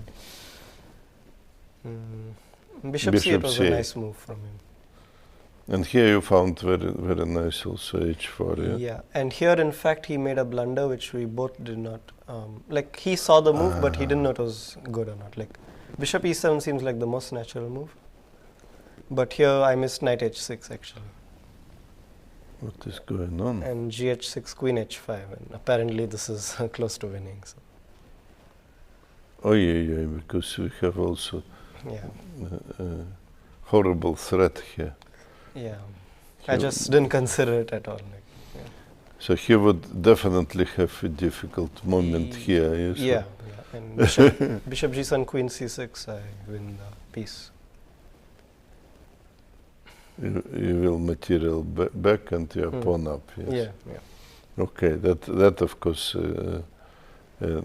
reasonable chances. Yes. Knight h6. Yes. Okay. Yeah, but it's either like you see it or you don't. So, and I didn't see it. So. Yes. No, but probably you have like 5 minutes here, or probably. You don't think it's a problem? It's not a big problem. Okay. Now later we saw that the game actually finished in a kind of reasonable repetition of the moves. Yeah, I didn't see a way to make realistic progress, and I'm even running the risk of being worse with this a4 pawn. Yes, and endgame you may have serious problems, so it's better to force when you still have this opportunity to force. But now you are going. Yeah. Yeah. I consider it knight h6 in all cases except the yeah. Still, you're having a brilliant tournament. You're on 5.5. Yeah, 5.5 out of 7. How do you assess your play? How happy are you with the first 7 rounds? Okay, I think I just missed a really easy win against Matthias in the 4th round. But other than that, I think... This knight g7, you mean? Yeah, knight g7. It wasn't so easy, no? No, but even like the way I played with knight c5 and I just kept the domination, if I simply like played better than what I did and reached the time control, I think I would have won. But yeah, I mean, I allowed too much counterplay and but I should have won that game, definitely. But other than that, it's fine. Yeah. 2 rounds to go. How are you feeling? You've been playing so many events. Do you still have energy? Yeah, of course. Yeah, I'm just happy playing. So. Is it your first time playing in Dortmund? Yeah, in Dortmund, yeah. And how have you been enjoying the tournaments overall? It's good. I mean, the tournament is going well, so everything is going well. And, well, actually, maybe we can quickly open this Kramnik game. How has it been? You've been playing on the stage for so many days now. How is it to play next to these guys? Yeah, definitely amazing. It's like, if you lose inspiration, they're there straight away. So. And did you enjoy the no-castling chess? Had you seen it before? Of course. I've followed the no-castling tournament in Dortmund 2 previous years. And I think it's one of the most interesting variants because now at least there's not much theory. And it's definitely maybe something that can bloom in the future. Yes. Why not? Because everything we've seen here, I mean, has been tremendously exciting. Yeah, exactly. And today we saw quite a turnaround. I mean, Pavel was never really winning, but he was pressing. But then Arthur, in time trouble. Things went wrong for him. Somehow No, White can repeat the moves, I think, but we don't have a move now. I know, he's still thinking. But have they repeated yet? No. No. It was, as Aite said, the most professional approach on move 40, just to give this check. Just to give check, and then to keep thinking. But maybe... But what if knight g8 and then e7? Isn't that just winning or what? Not this, I think. Just here you have something. Bishop e2 or rook e2? But basically, just a second. Check. No, maybe it still works actually. Yeah? They said bishop e2 here. Yeah, but looks very suspicious. And White goes for this. Yeah. So it may be winning also. He gave a check, he just played knight g8, but now black can move to d6, so it is less like, we will not be checkmated here. Yeah, but he then has to find some really nice tricks to survive after e7. If there is some tricks, I'm not really sure, but you have like this.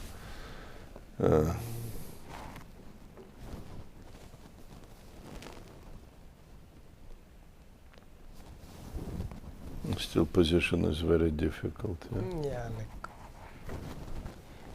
Also you can include knight f6 at some moment, I don't know, but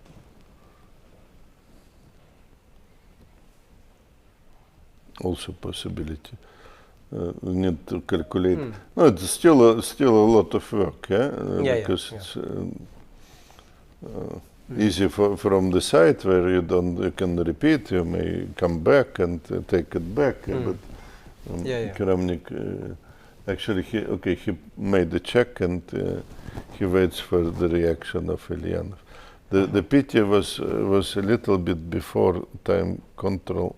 I think black missed better chances actually to defend by going with the king to e8. I think it was something like where it was a little bit earlier. Because when White just went knight g8, yes, in this moment, White just went knight g8, and black could do some absolute crazy thing, like going with king. It's definitely it's difficult to make such a thing in time travel. For sure, because the pawn is dangerous. But staying with king there was wrong judgment. So. King was in very bad shape. We said about bishop g7. Actually, kind of nice move. I don't know why it was so powerful.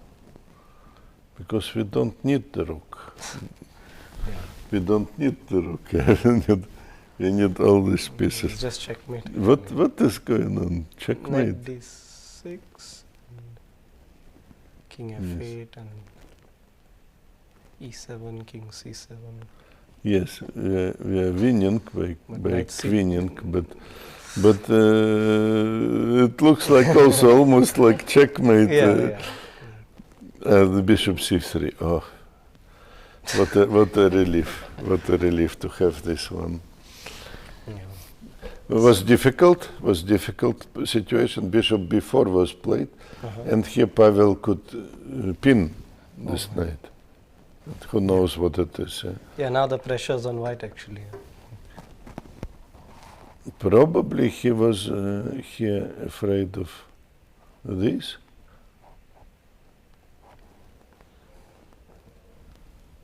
But look at this absolute craziness. Absolute craziness goes. Bishop a3, g3. So totally crazy. This was an amazing game, but we wait now for Pavel. Pavel just played king d6. A little bit late, missing the main chance, but okay. Maybe, Leon-Luc, we will just ask for your opinion in the open. The last stage to still be going on the stage, the All-Indian clash, and then... Let's see. What do you think? Yes, because Yeah, it so looks like definitely white is pressing. That is White clear. was making so much progress. Yeah. Okay, I mean, if rook d1, probably he wants rook d5 to stop d5. Yeah. Somehow, I think it was better shortly before the time control. So this situation that looked actually. Sorry, because it looked so much. Here it looked better, but somehow rook d8. Yeah, okay. difficult to make progress, I think. Still defending very well. Yeah. Like to get knight e3 and d5 is unrealistic. It's never going to happen. So. Because also knight f4 is possibility. So, I mean, black is just going to play like just sit and wait somehow. I'm not sure. It was what he was doing last 20 moves anyway. Yeah. So not very clear how. Okay, rook d1 would be blocked. So how to make a progress. Maybe you could try like rook a1 and b5, but I don't believe it should work. It's too much. Like with the king on e4, if you have some miracle chance like this, but looks very dangerous. Yeah. It doesn't seem realistic. Yeah. And here to play rook d1, f3, move bishop, then knight f4 is coming and hits also h3. So, but if you do something differently, rook d1. Maybe rook d1, he should bring his king to e4, I think, and black will play rook d5. And here... Maybe some bishop move threatening knight f3. Yeah, probably. So at least it looks like a half a chance. Yeah. Half a chance maybe to try this. And then if we manage to play d5, you're already feeling like huge progress. Yeah. I think that's maybe the realistic plan for white. What's your prediction? You think it will be a draw or white will manage? It's very hard to say. I would say draw. Draw? Okay. Yeah. Well, I think, Leon-Luc, we are going to let you go. You have two very important games coming up the next couple of days. We are going to go on a quick break, but we'll be joined very soon by another guest, Frederik, Svane, who will join us here, so don't go anywhere. Thank you so much. Best of luck. Thank you very much. Good luck in the tournament. Thank you. And we'll see you soon.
Hello and welcome back, and we're delighted to be joined now by Frederik Svane. Frederik, welcome.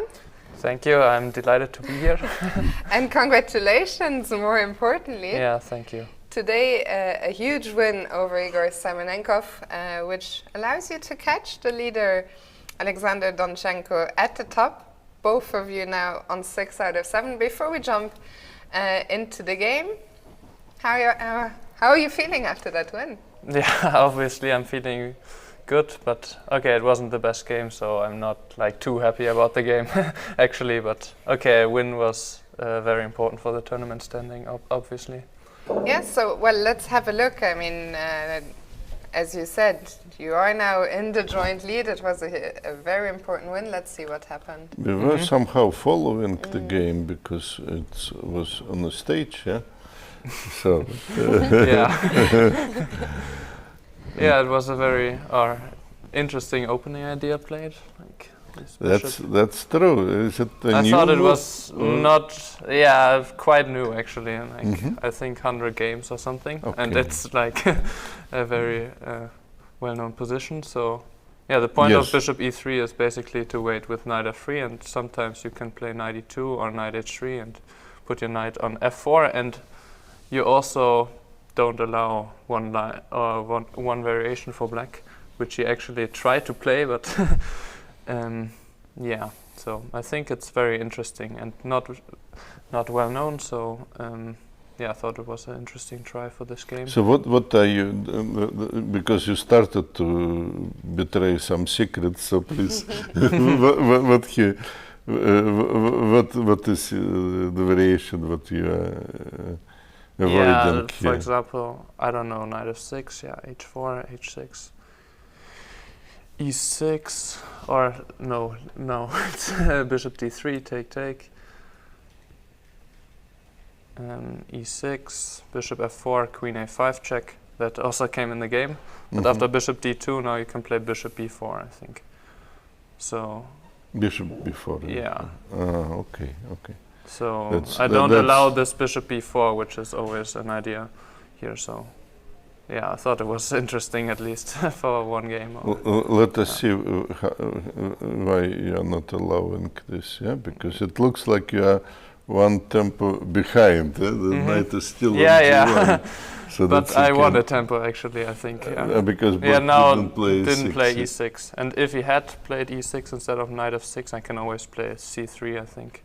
Then it's somehow a better version. Yeah. Okay, so that's Yeah, no, instead of knight f6, if he plays sorry, e6 sorry, before. sorry. Here, yes. Like e6, h4, h6, and then theoretically he could play bishop b4 later. But yeah, bishop something c3, like take, this. And now queen a5, bishop d2, bishop b4. But now you can play c3, yeah. And then some b4, and it's kind of different. Also, now you also have knight h5, which is very important sometimes, like at some point, because the knight is not on f6. That's why it's better here. Okay, knight f6 is clearly Mhm. necessary Yeah. move for black. Yeah, Okay. to stop knight h5 also. Yeah. Thank you.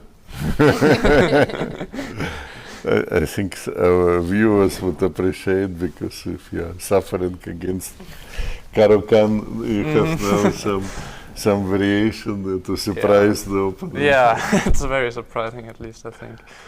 Maybe. Okay, I don't think white has an advantage seriously if black plays well, but it's interesting. Yeah, okay, queen a5 is already a bit inaccurate maybe, but So you like some should say e6, knight E6. d7, and then just play. I don't know. Okay, but you can also play queen a5 and then queen c7, but then I got a variation I wanted, so I was really happy to see that actually. Okay, Yeah, like and then he played castles. queen a6. Yeah, queen a6 which was is too kind of. much, yeah? Yeah, I think the queen is just very misplaced in the long term, and yeah, I play c4, a4, b4, and so on, and the queen will just get kicked around. And understandably, c4, yes. And Yeah, so I was really happy in this position actually. Here I was considering knight f3 or knight e2, I wasn't sure. Which one is is better, better? yeah? Okay, difficult to After say. b4 I thought maybe b5, but probably it doesn't work, yeah. c5 and a4. Okay. Yeah. Not very clear why not to start. Yeah, I thought knight f3 was... Yes, he played now bishop e7. Yeah, he played very naturally, but... Short Okay, castle, but I think he has to do something concrete, because now I'm just like much better, I think. We thought here in this moment, actually computer, of course, giving c5 as an idea. Yeah, I thought dc5 and then Bishop b4. takes. Yes, that's what we're thinking And too. But queen d6 is Oh wow! And then g3 is hanging. Okay, that's yes, that's kind of ridiculous. Yeah. Absolutely. not it's even worse. Yeah, it's because okay. That's bishop f2. Bishop That's just f2. random a bit. Yeah.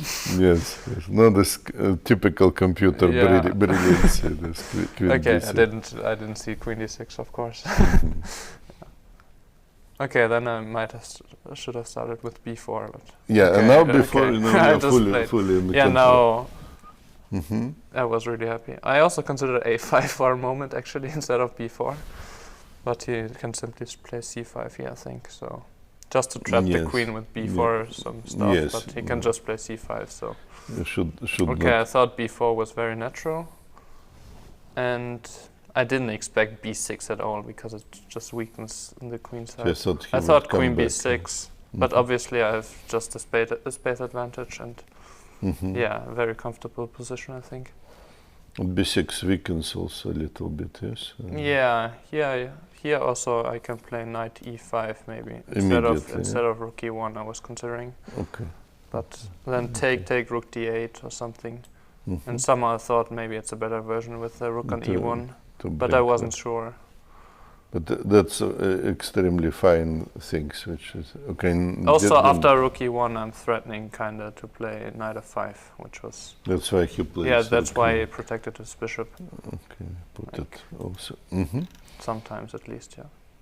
No, it looks like extremely logical introduction to... Yeah, I just played logical moves, and he found one very tricky, very tricky stuff now. I thought I'm like much better here, but knight c6 was probably a mistake actually, in hindsight. Just take. Yeah, I should take and b5, and then just knight e5 I thought, better position. but I'm just like positionally much better. Like, but I just missed one point in this variation after knight c6. The point is after cd4 I can play knight takes e7. Rook e7, knight f5, and then I win the exchange. So rook e8, knight d6, and I wasn't even sure how much this is, because he has a strong center. But some yeah, queen c7, chances. take, and I thought rook c1, e5, and then something. Yeah, I thought white is better, but it's not. It's not winning anything.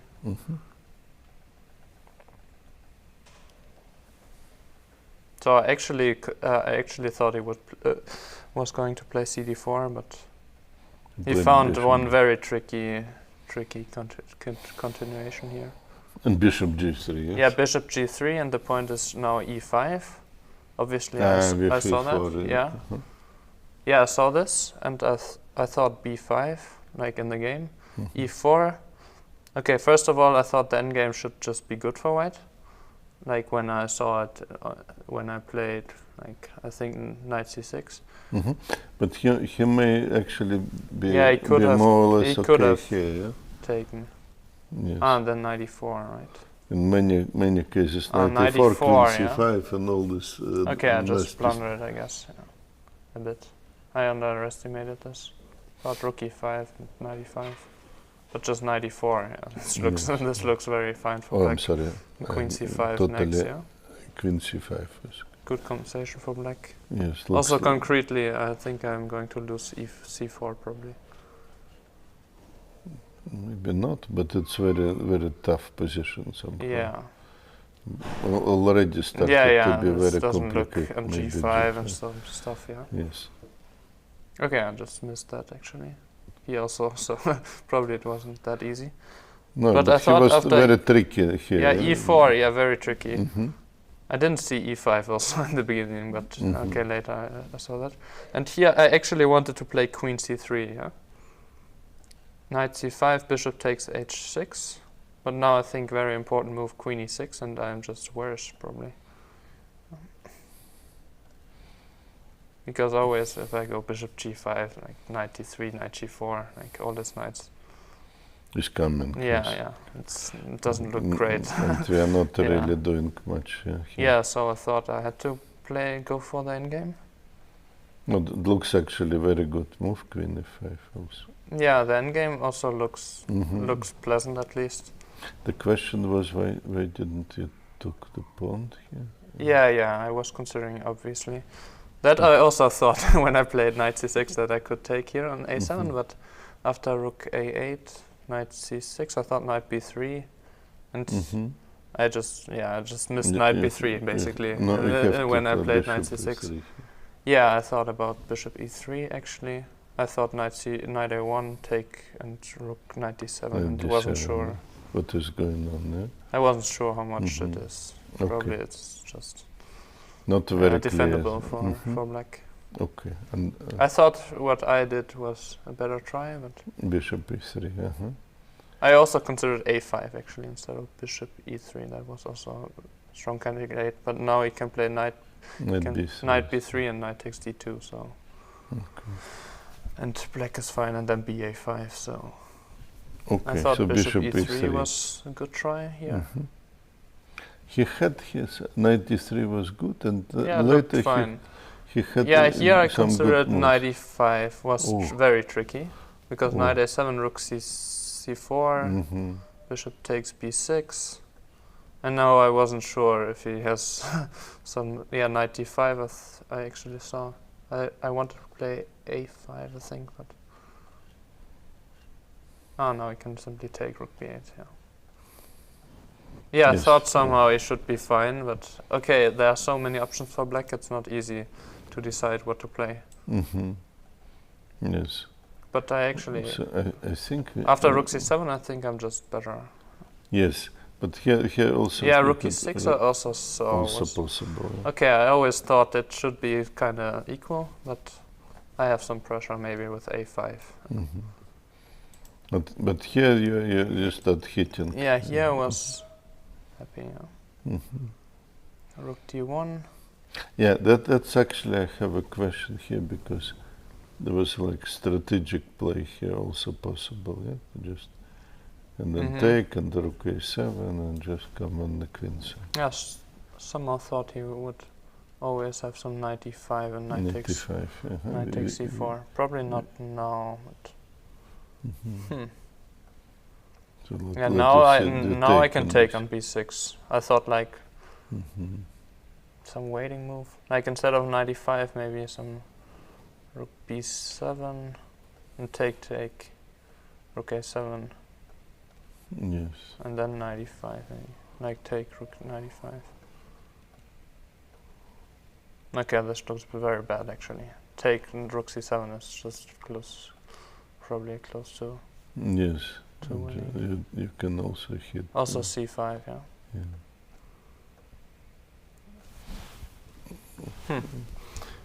Yeah, rook d1 was just too tempting, I guess, because I'm threatening some bishop h6, bishop takes b6, and rook d3. Yes, but what you King do h7. King h7. Again, I wanted to play bishop f4, I think, but or maybe a6 and then bishop f4, but I thought maybe it's slightly better. Keeping some pressure here. Yeah, I have some pressure against a7. But yeah, I think he should hold. Like in any case, also later in the game, he should just hold. Yeah. Defend it. Everything is well defended. In the game he also could somehow. Yeah, he could easily hold. I think. Like it wasn't even difficult. Rook d5. Knight b7 was a bit surprising. Strange way. Yeah, I didn't understand why he allowed a6. I just wanted to play that anyway, so. King h7, very strong move, I think, because it's going out of everything. And now I was like really surprised here. Okay, we had no time and we're under time pressure, but okay, here 94 is very easy, I think. Rook e8 is just a big blunder, yeah. 94 is very easy. Okay, rook e3, e8 is protected, so I have to play rook d4 to protect e4. Knight d2, king f4, and now g6. Because I'm threatening h5 here, and then taking on e3. I can't take on e3 because of g5, check. So g6 after king f4, and I wasn't sure. g4 I wanted to play, but then f6. h5, it's crazy, yeah? h5, g5, king f5 I was considering, but king g7 was just winning, I thought, because rook c6. He gives some other move also probably good enough. Okay, king g7 should also win, I thought, but... Okay, I hope that I have something maybe. In worst case, I can always sack my rook on d2, I guess, and shouldn't lose. But yeah. Yes, no, but this is craziness. Yeah, but 94 is very easy, I think. Like, and it's also one of the only moves, or probably the only move in the position. Actually, it was also interesting before, instead of king h7. Or, no, before, I don't know when. Like, instead of knight b7, there was an interesting moment here. Because here he also had the option, or, no, wait, later maybe, like rook d6. After rook d6 maybe, he has the option of playing rook c8 here. I was thinking about immediately rook c8. Just to threaten. Threaten you take maybe, yes. Yeah, it was very interesting. I wanted to play knight b4 here. To keep it. But it's interesting because he plays king h7 and then like e3 and stuff, and then rook c8. Doesn't very connect strange. really. Okay, I think he panicked a bit because he had like 3 minutes on the clock. And it's not easy to go for 94, I guess, because you can easily just lose, but okay, just missed 97 after 96. Maybe he thought that pawn is handing and he lose the pawn. And so it's very concrete, obviously. He changed the plans now. But this is he just blundered after 96, 97. Or I'm not sure what he blundered exactly, but 97, rook e8, and then knight e5. Just two pieces hanging.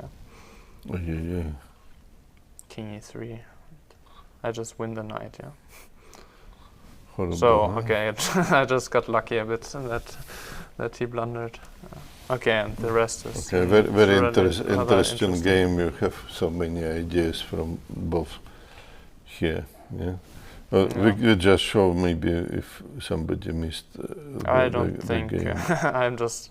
No, just for. Rook e7 was nice, I thought, but. for our viewers. Okay, it can happen if you're low in time that you blunder some fork, but. Yes, but here pawn is winning. Yeah, he can't take because c-pawn is just running through. And the whole stuff here wins, of course. Yeah. So he just resigns here. Yeah, I just got a bit fortunate with this blunder, but. And that's a part of the game, of course. I think you played a very nice game, all in all. You seem to be in great shape. You recently won the Teplice Open now. Of course, still 2 rounds to go, but you're one of the 2 leaders. Do you feel that you've sort of made a new step in your career recently? Not really. I'm just trying to improve, and okay, I'm obviously I'm playing rather good chess right now, but okay, I don't know. It just happened somehow. When did you cross 2600 for the first time? It was probably like 2 months ago. Or okay, 3. so that is. So, did you feel that was a milestone that you were? Or you just want to, you don't care about 26, 20? I don't really care, to be honest, but yeah, obviously it's nice to cross 2600, and these marks are very important, of course. But it would be feels different. Even nicer to cross 2700. Yes, and 2800. You are here with your brother Rasmus, who is still playing. Maybe we can take a quick look at his position. I didn't see his game at all, or any game basically. But okay, I saw that you had a winning endgame, I thought. And rook b6, wow. Yeah, so actually let me ask you, because we had Dennis Wagner here, I asked him, does he prepare with Dinara? Do you and Rasmus look at chess together? Never. Not even actually, outside of tournaments? Okay, obviously we talk to each other about chess, but okay, we're not preparing at all together, and yeah. I'm sorry, I failed not working together either. Against to see the Rasmus. Vogel just, here. Okay. Rook b6, this is very... What is this?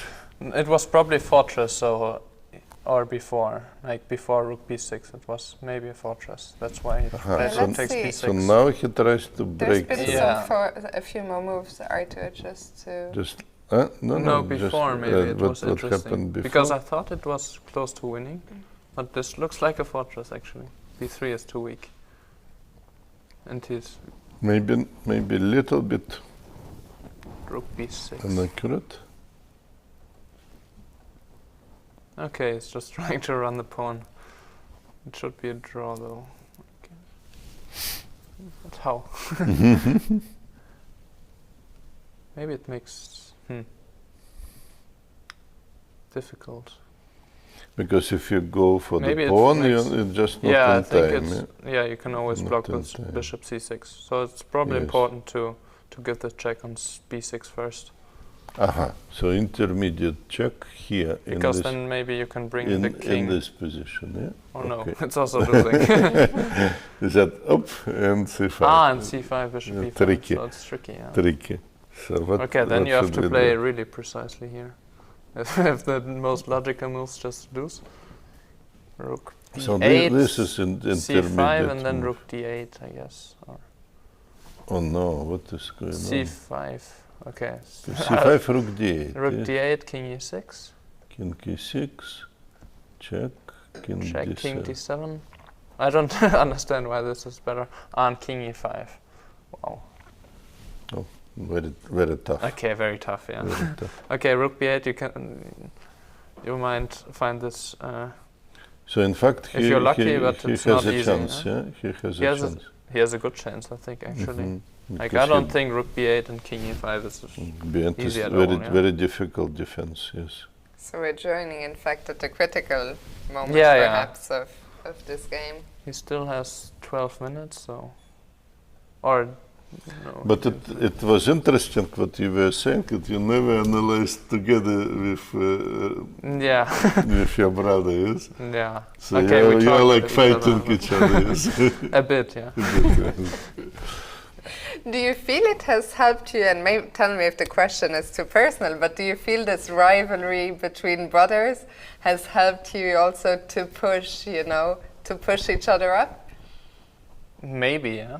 Probably. It's also very useful, of course, if you have like a GM in your house from when you were 12 or something. And we also played some blitz games like 7 years ago or something against each other. So that was obviously useful. But yeah, it's always useful to have a rivalry, a healthy I think. rivalry, yeah, of course. healthy, yeah. I think it helps. Frederik, while we have you here, let's take a look at the game that is still going on at the foreground here, Kramnik against Eljanov. Yeah, that was a very interesting game, although I didn't see much, but it looked very interesting when I saw the position. Here we are, we just left it, I think, after knight g8 check, king d6 happened, yes. And I saw this and position. many moves were played. I don't understand anything at all right now, but...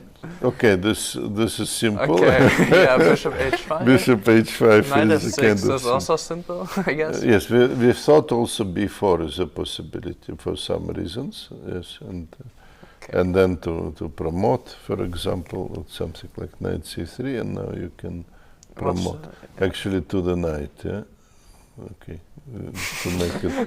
to make it more forced, almost like checkmate. Yeah? This is funny, actually. Okay. Okay, but knight f6 is very natural, I think. Knight f6 is extremely natural, and black. But Check. here we actually stopped trying to understand it because Okay, king king d3. started move. Okay, we're just Pavel queen in the found next this move. move. Okay, but e8. No, there should be some idea. Maybe. What is going on? I think e8 just. No, he didn't play it because Bishop takes, and he's not sure if this ending is winning. Probably knight b7 first. knight That's b7. clever. king King c7, knight takes e8, I guess. King b7. Probably is thinking about this and rook d1. Okay, this Looks winning, but most likely yeah, winning, it's, but it's he just winning, I guess. I Very think easily, that I think. Kramnik was looking for, let's say, better version. Yeah, Mhm. let's say. Okay, I think Knight he should just go b7, for this. I king think c7. he will win this. And now you can have the same. Yeah, with now he can different also move play. order, Yeah, it's just transposing, I guess. Maybe he has also something more precise, but this should win. Not very clear what now. Yes. Yeah, e8, maybe rook e7 first. Like, instead of knight takes e8. Intermediate Not easy move. to Sorry, see. I have to promote. Bishop 8, rook e7, intermediate check. Okay, but somehow I would be. And Prepare take to with play knight. this. Yeah? Yeah. And trying to checkmate the king. Okay, somehow. I would try to to force the win actually with knight e8 probably in the game. Actually, we've had a couple of moves. Aha. Ah, he took Something first. happened. Yeah, okay, but He makes took no first on makes no d1. difference, yeah. F4. No, it may be different somehow. Because F4, yeah. Okay, that's actually strange. Why did he allow F4? pawns are running. Yes. Okay, So that's king- very strange. King I think- c3, king b7. Yes. Okay. We continue. Okay, he has to play e8. Yeah. E8 anyway. Yes. Okay, but now it's obviously a much well, it's You much have more you have difficult. even this, yeah, because king has to go away. Maybe. Oh no. Not sure Not if sure. I want to bring the king, but And push the pawns. okay, very strange actually. Like really strange, I think. Let us just compare because we had. Because we could okay, have you this- just allow F4 for no reason. Like, okay, And I we think were he looking blundered at F4 this intermediate, I think. But Yes. Here. because Here it is otherwise it makes no sense, yeah. much better version anyway. And now you yes? can stop the pawns. And I think in the other line you can't really stop the pawns. It is definitely worse It's version. extremely, Yeah? extremely. We have But here, now he didn't strange. even. He didn't and we queen. have black to play.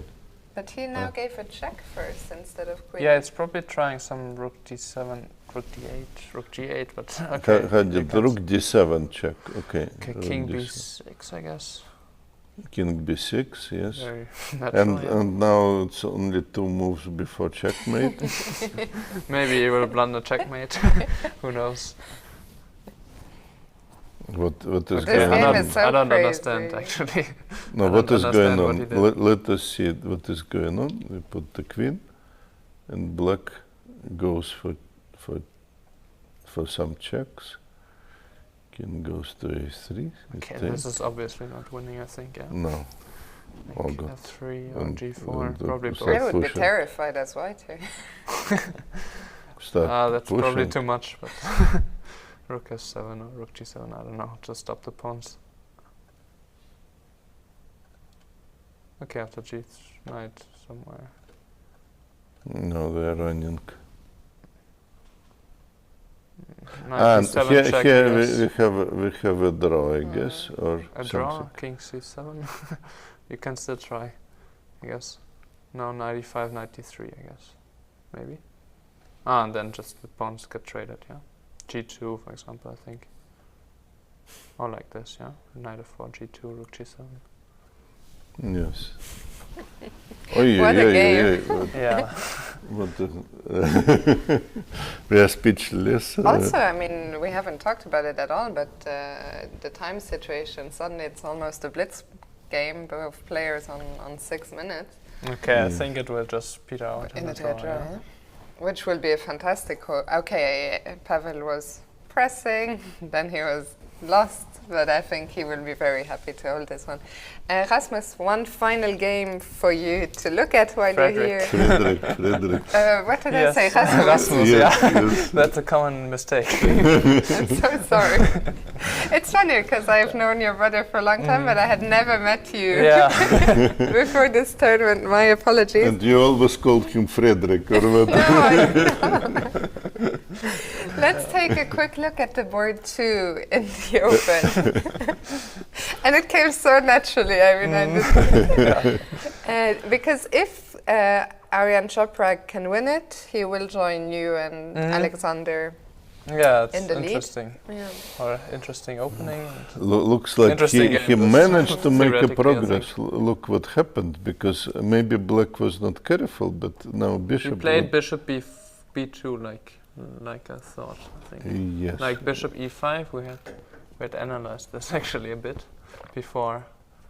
Yes, bishop b2, bishop e5, bishop b2. Yeah, bishop b2 I also thought. But Yes. bishop But maybe knight c7 was a move which is okay, it's very questionable. difficult to make a move actually instead of knight c7. King f8 or what? Not just go away. Okay, I would be scared of knight e3 d5. Knight e3, That's why. That's why. he But didn't don't go be for it. scared. Maybe you go like this and checkmate. Yes. so many beautiful ideas today. We have several checkmates here Okay, in it's the very middle of the strange. board. Like I've never seen such a checkmate actually. Okay, that probably Okay, was he didn't missed. yeah, that- of course that he missed probably that, I was think. missed, and because knight c7, bishop d2. He has no time. I don't think he can hold this actually. He has Take, 1 take. minute for the game. But how to hold it? Yeah. It's impossible. It's just impossible to hold. I think. You know, there is some Yeah. beautiful intermediate check. Yeah, he probably didn't. I think maybe he blundered here. He blundered it. King e6 or something, or I don't know. Something happened No, he actually. wanted Move d5, happened. yeah. Yeah. No. Bishop d2. He played knight e6. He played different move. Mm-hmm. Knight e6. But what is this? Because we are making a huge. Yeah, no, Huge 96, progress. yeah. Okay, it's still a bit tricky. I Still guess. some tricky. Yes. Yeah. Can go King somewhere. I don't know. Okay. No. Okay. I don't know where actually. Knight b7. Knight b7, knight h3.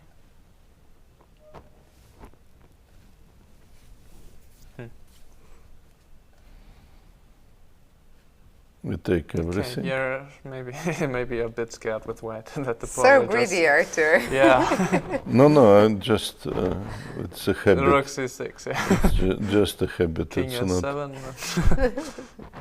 The pawn is quite advanced. Can take the rook. What a shock. King g7. King g7. And now rook e8. Yeah. Ah, Oh, rook e8. we're coming back home. Okay, but you're a bit scared, I think. I Very think with scared. white. No, Maybe I'm you still, play f3 or something to protect. But yes, but okay, it would be wouldn't be a play. Maybe to you make. play after knight h3, f3 or something if he doesn't find this. Maybe Then knight f5, yeah. to do it slowly and then to, king d7. The rook is kind of trapped, I think, after knight f5. Mm-hmm. But he can go. Yeah, king d7 and then still. the rook is a bit trapped. maybe, Some tricky move. Yeah. After yeah, that. just wait. I think Waiting like king move, yeah. c3 or something. I don't know. Yes. Okay. Should be winning. Very interesting. So if Okay, but is he also has 8 possible. minutes or 9 minutes against 1, so No, think, but with 1 think you minute. should convert Yes. with white. I don't think you can defend this.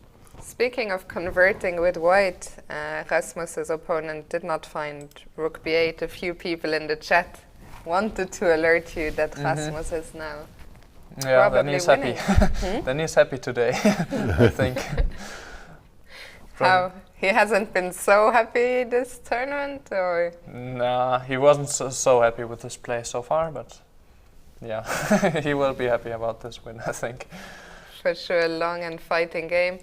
Frederik, I don't know, I mean, if you want to stay with us to watch the Kramnik game, you're more than welcome to, but I don't want to keep you if you would rather go and rest.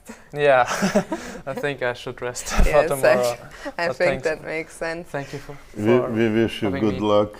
Yeah, thank All you. the best. Yes, It's been a Was pleasure having Was you. a pleasure.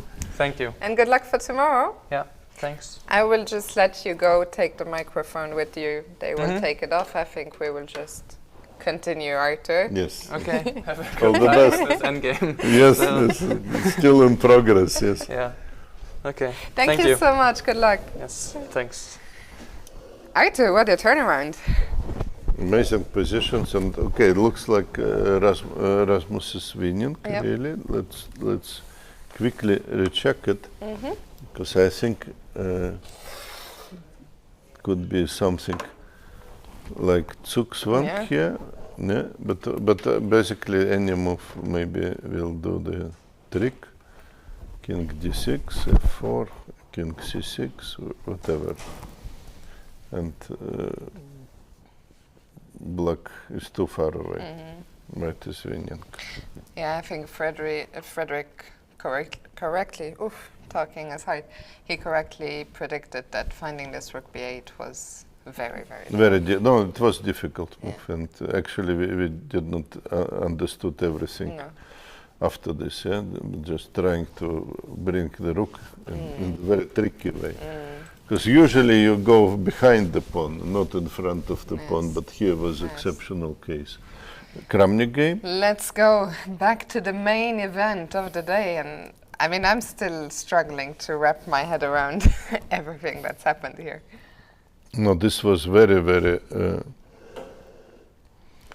tricky part. It happened till we moved king a3. We still have this in analysis, so we showed it. Only we pushed g pawn, and understandably Pavel pushed f pawn. Why not? It's probably more human move, to push the most advanced pawn forwards. So what to do now? Good question. There is some tricky line. Tricky line is this, knight f6. Who would think like this, f2, and now tricky part, rook f7. F1 queen, now knight d7, king c7, white would take, king takes d7, and rook g1. And the pawn is gone, This is draw, But draw, okay, maybe at the end, somehow on a very huge scale, draw is a fair result of it. Because Pavel also was, for a long time, was fighting incredibly, and he had also his chances in this game. If this game ends in a draw, it means all Kramnik predictions that you and Klaus made, absolutely wrong. 0 out of 4. Absolutely wrong. And we're spoiling our statistics with draw results. We doubled the draws in the tournament. I don't know, today was like... Today was a crazy day. Very crazy, yes. So we proved that we are not able to assess the position correctly. Okay, it was also difficult. The players didn't exactly help. Something happened, I'm sorry. Yes. Let us come back quickly, because knight d6 was played. Knight f6 was a tricky Trying way. to create some... But maybe knight d6 more human move, So g4 was answer. So these pawns are really running. Rook f7 now. So maybe knight already was played, Rook f7 by Kramnik, stopping the pawns. Okay. So we are actually close to the final of it. And now we need to be a little bit careful with black. Yes. Maybe to regroup And it. you just want to run with the g-pawn, yeah? Yes, and threatening this move, yeah, g3, because after rook takes g2. And if knight e4? If knight e4, we may simply go.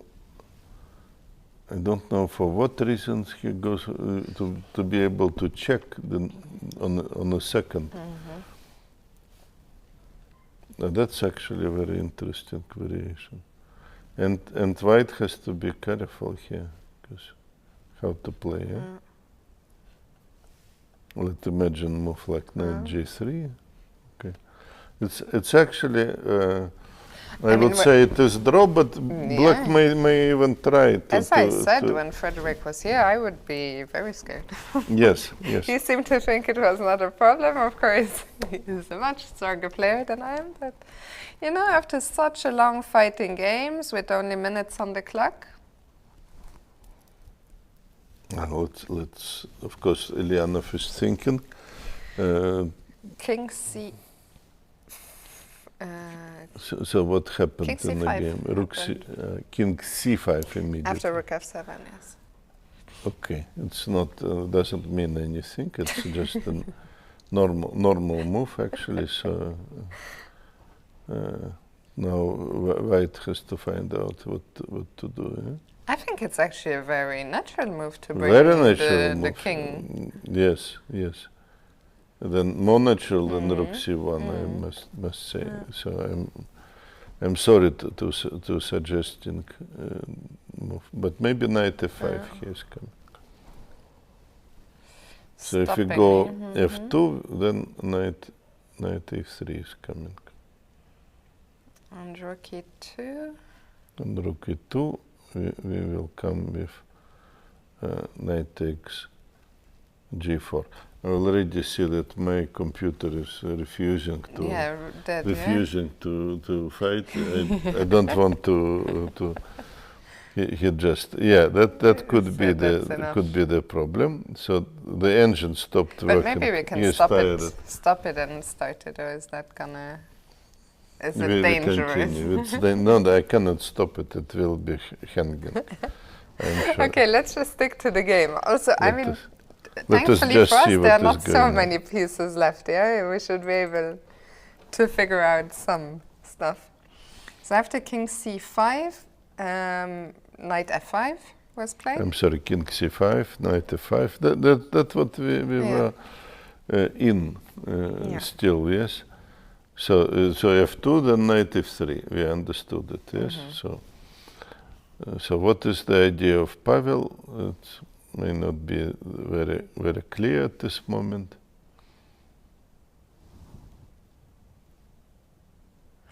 Today was really a crazy day. Again, yesterday was the quiet, and today came the storm after the quiet. What is the idea here? So if we missed something, please excuse us. We're a little bit tired. And we're fishless. And we're so tired that even our stockfish is already not working. Refused to deliver any comments, any variations. Yes. Just okay, maybe Pavel can also help us. He should figure out. Okay, let's try to understand. No, normally it should be draw. Yes. Okay, what if is it clever to ever play? So let's say you can play now rook to c1. I wanted to be clever, but I think I'm too. I was wondering if I can ever play a4, but it's probably not clever at all. Yeah, I will just take with the pawn, and I didn't. I just saw a cheapo. cheapo. King takes without stockfish, it's easier to play for cheapos.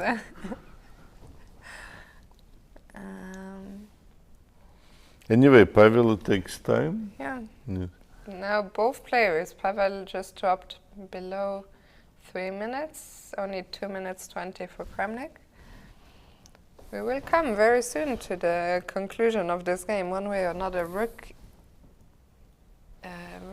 e2 played. Rook e2 was played. Okay, we will That also, of course, makes sense. So now my first question, yes, if knight g3, maybe rook g2 would be played. Yeah? So that to see. Yeah, that makes sense actually. But you know what may happen now? Yeah. So let's say we played here rook e2. I'm sorry, f2 is bad, but don't need to do it. I think, yeah, rook e2 we play. White. Let's say white attacks the pawn, and here at some stage, white can take maybe and take on f3. Okay. Yes. So that is very plausible development, and I don't think that white should be trying maybe too much hard, here, too hard. So we are hoping that these big fighters, they will somehow find the Pull way the brakes for the piece, for the piece, before because it's, today they both deserved only half a point. Nobody goes home empty-handed today. No. By the way, while we were chatting, Kramnik was thinking only 1 minute on the clock now, so let's pay attention. He's about to make a move. Looks like it will be a rook move. Does he still wants to fight for a win? That's a question. No, changed his mind. No, changed the mind and Knight goes for H6, the draw. and I think I think he basically goes for the draw with this move, and you can force it, maybe draw in a different ways. Maybe rook e4 is good enough. Because maybe some idea of rook g2, let us see this little bit. Maybe this idea of rook g2, rook e4, you go rook f4, and then we're you can take a pawn. Yeah? Yeah, but he went rook e4, and now the big question, will Kramnik just take on g4 when we will see a handshake, or do something else, and then we will see handshake maybe a little bit later. Yes, that is the question.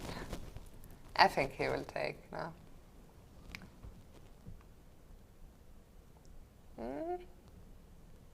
He may also go for rook f5 check. Yeah, he will not take. Rook f6. Rook f6, extremely fine move, waiting for something. He's such a fighter.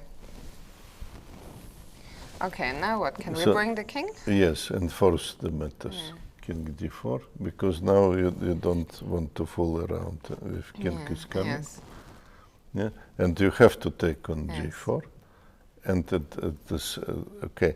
Maybe the idea was here. I don't know what was the idea how to play here for win. So it should be a draw.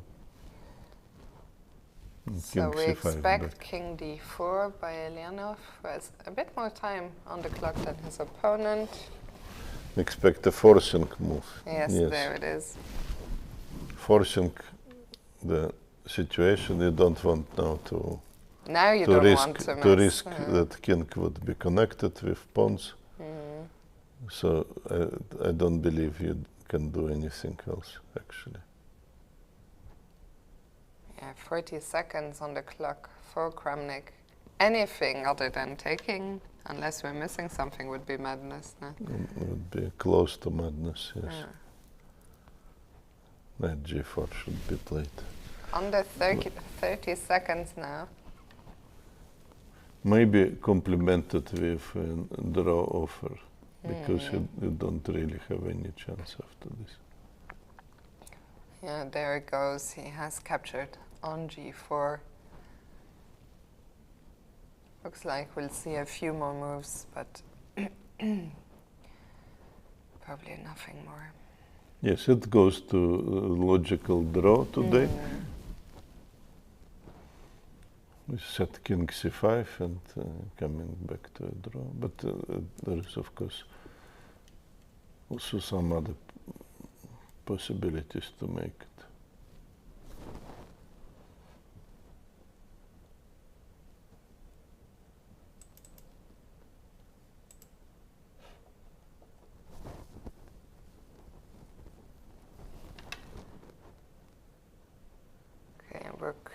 G1 was his choice. It's also absolutely fine. Will they actually start a new score sheet? Yes. I always thought, if I knew it was the end of the score sheet, I would say for sure they will just make a draw. Don't not start a new score sheet. Anything but not a new score sheet. Exactly. Still we see... But Kramnik hasn't touched his yet. Maybe he will, Okay, by the rules he should... What move are we on, actually? By the rules, they will play. He played rook f6. Yeah. And the finish would be something like king c3, rook f3 back. Yes. So we can probably do this also on our the training board. Yes, so here rook g1, rook f6, and let's say king c3. He played and king c3, and yeah. move repetition. Yeah. Check king d4. Looks like a nice way to finish it. Yeah. A fitting end to an incredibly fighting game. Kramnik will be disappointed. But Eljanov also was pressing at some point. Yes, yes. So it was many mutual ups, chances, let's say, this Yes. objectively mutual chances, but I think they are just making 3 times repetition now, demonstrating again the fighting spirit, and 3 times repetition happened, draw. What a game. Wow. Okay, there's heroes and Yes. on the arena, yes, Yes, arena really of incredible, Dortmund. yes. And the other game on the stage is actually still going, so let's go to Aryan Chopra. Yes, And we Harshit. are not going to leave Yet. our heroes without help Yes. of our analysis.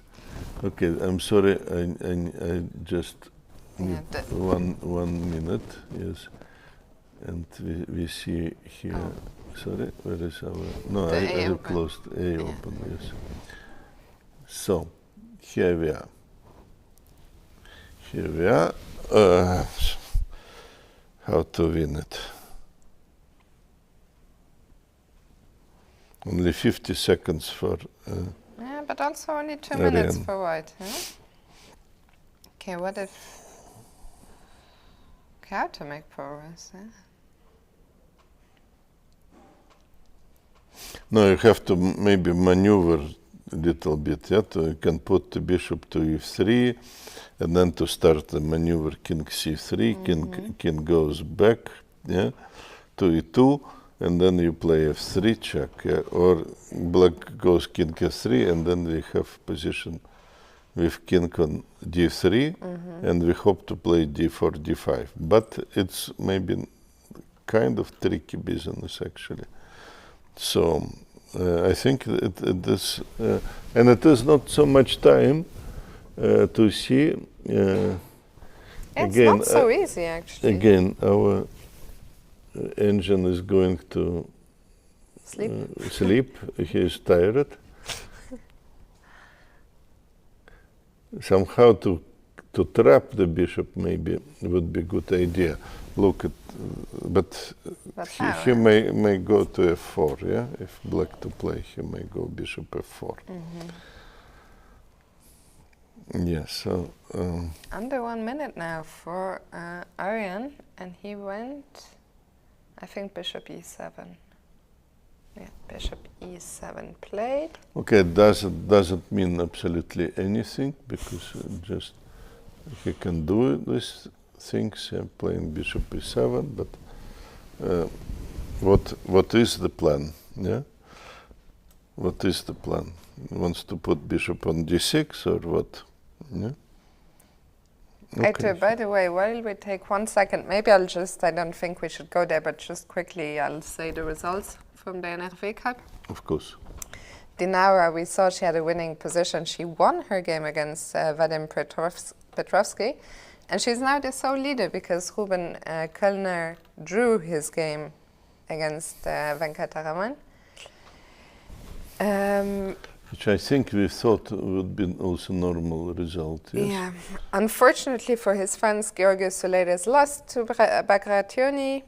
Saltaev against and Saltaev lost with white against the Winter. The Winter was making a big comeback. Comeback in the tournament. And the only game that's still going is Jana Schneider against Hussein Bezur, where Hussein is still pressing, but we should stay here because it's a huge moment. Can Aryan Chopra join the leaders? Oh no. Okay, only that's why he played bishop e7. Oh, bravo! He found the idea. Yes, in this moment, he played after bishop f4. He played f3. The big point here that after d5, d6 is threatening. So black has to take, and now this is the best situation you can get, for the ending, for coming maybe towards the b7 pawn, and the plan something like king goes to attack. And the black king is too far. Or the black king. Black king will is run rather to far, but c3? how to you want to stop me? Yes. Let us see. We go.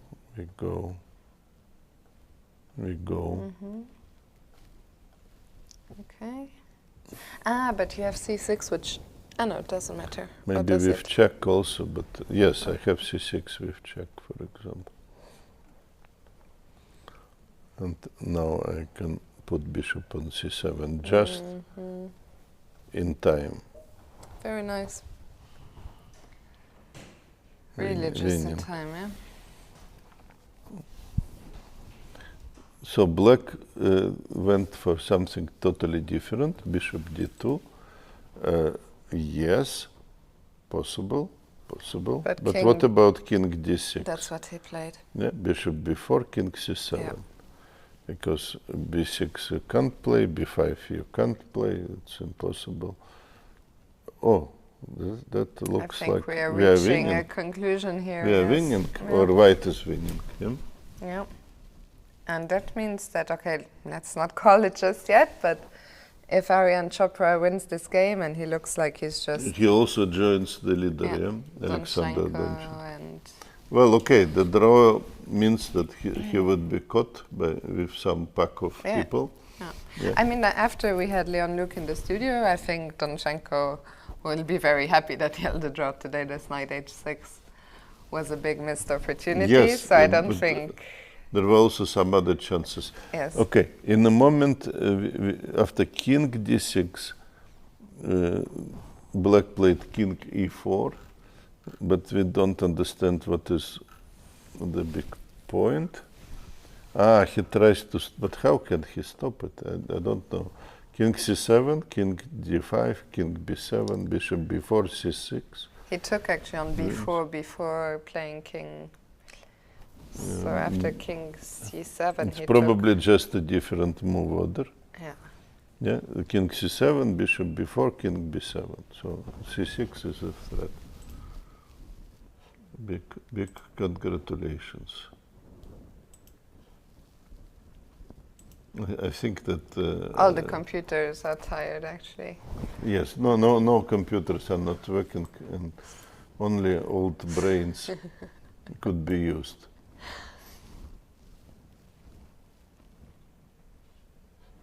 But old brains won't be needed for much longer. I think we're heading towards a resignation.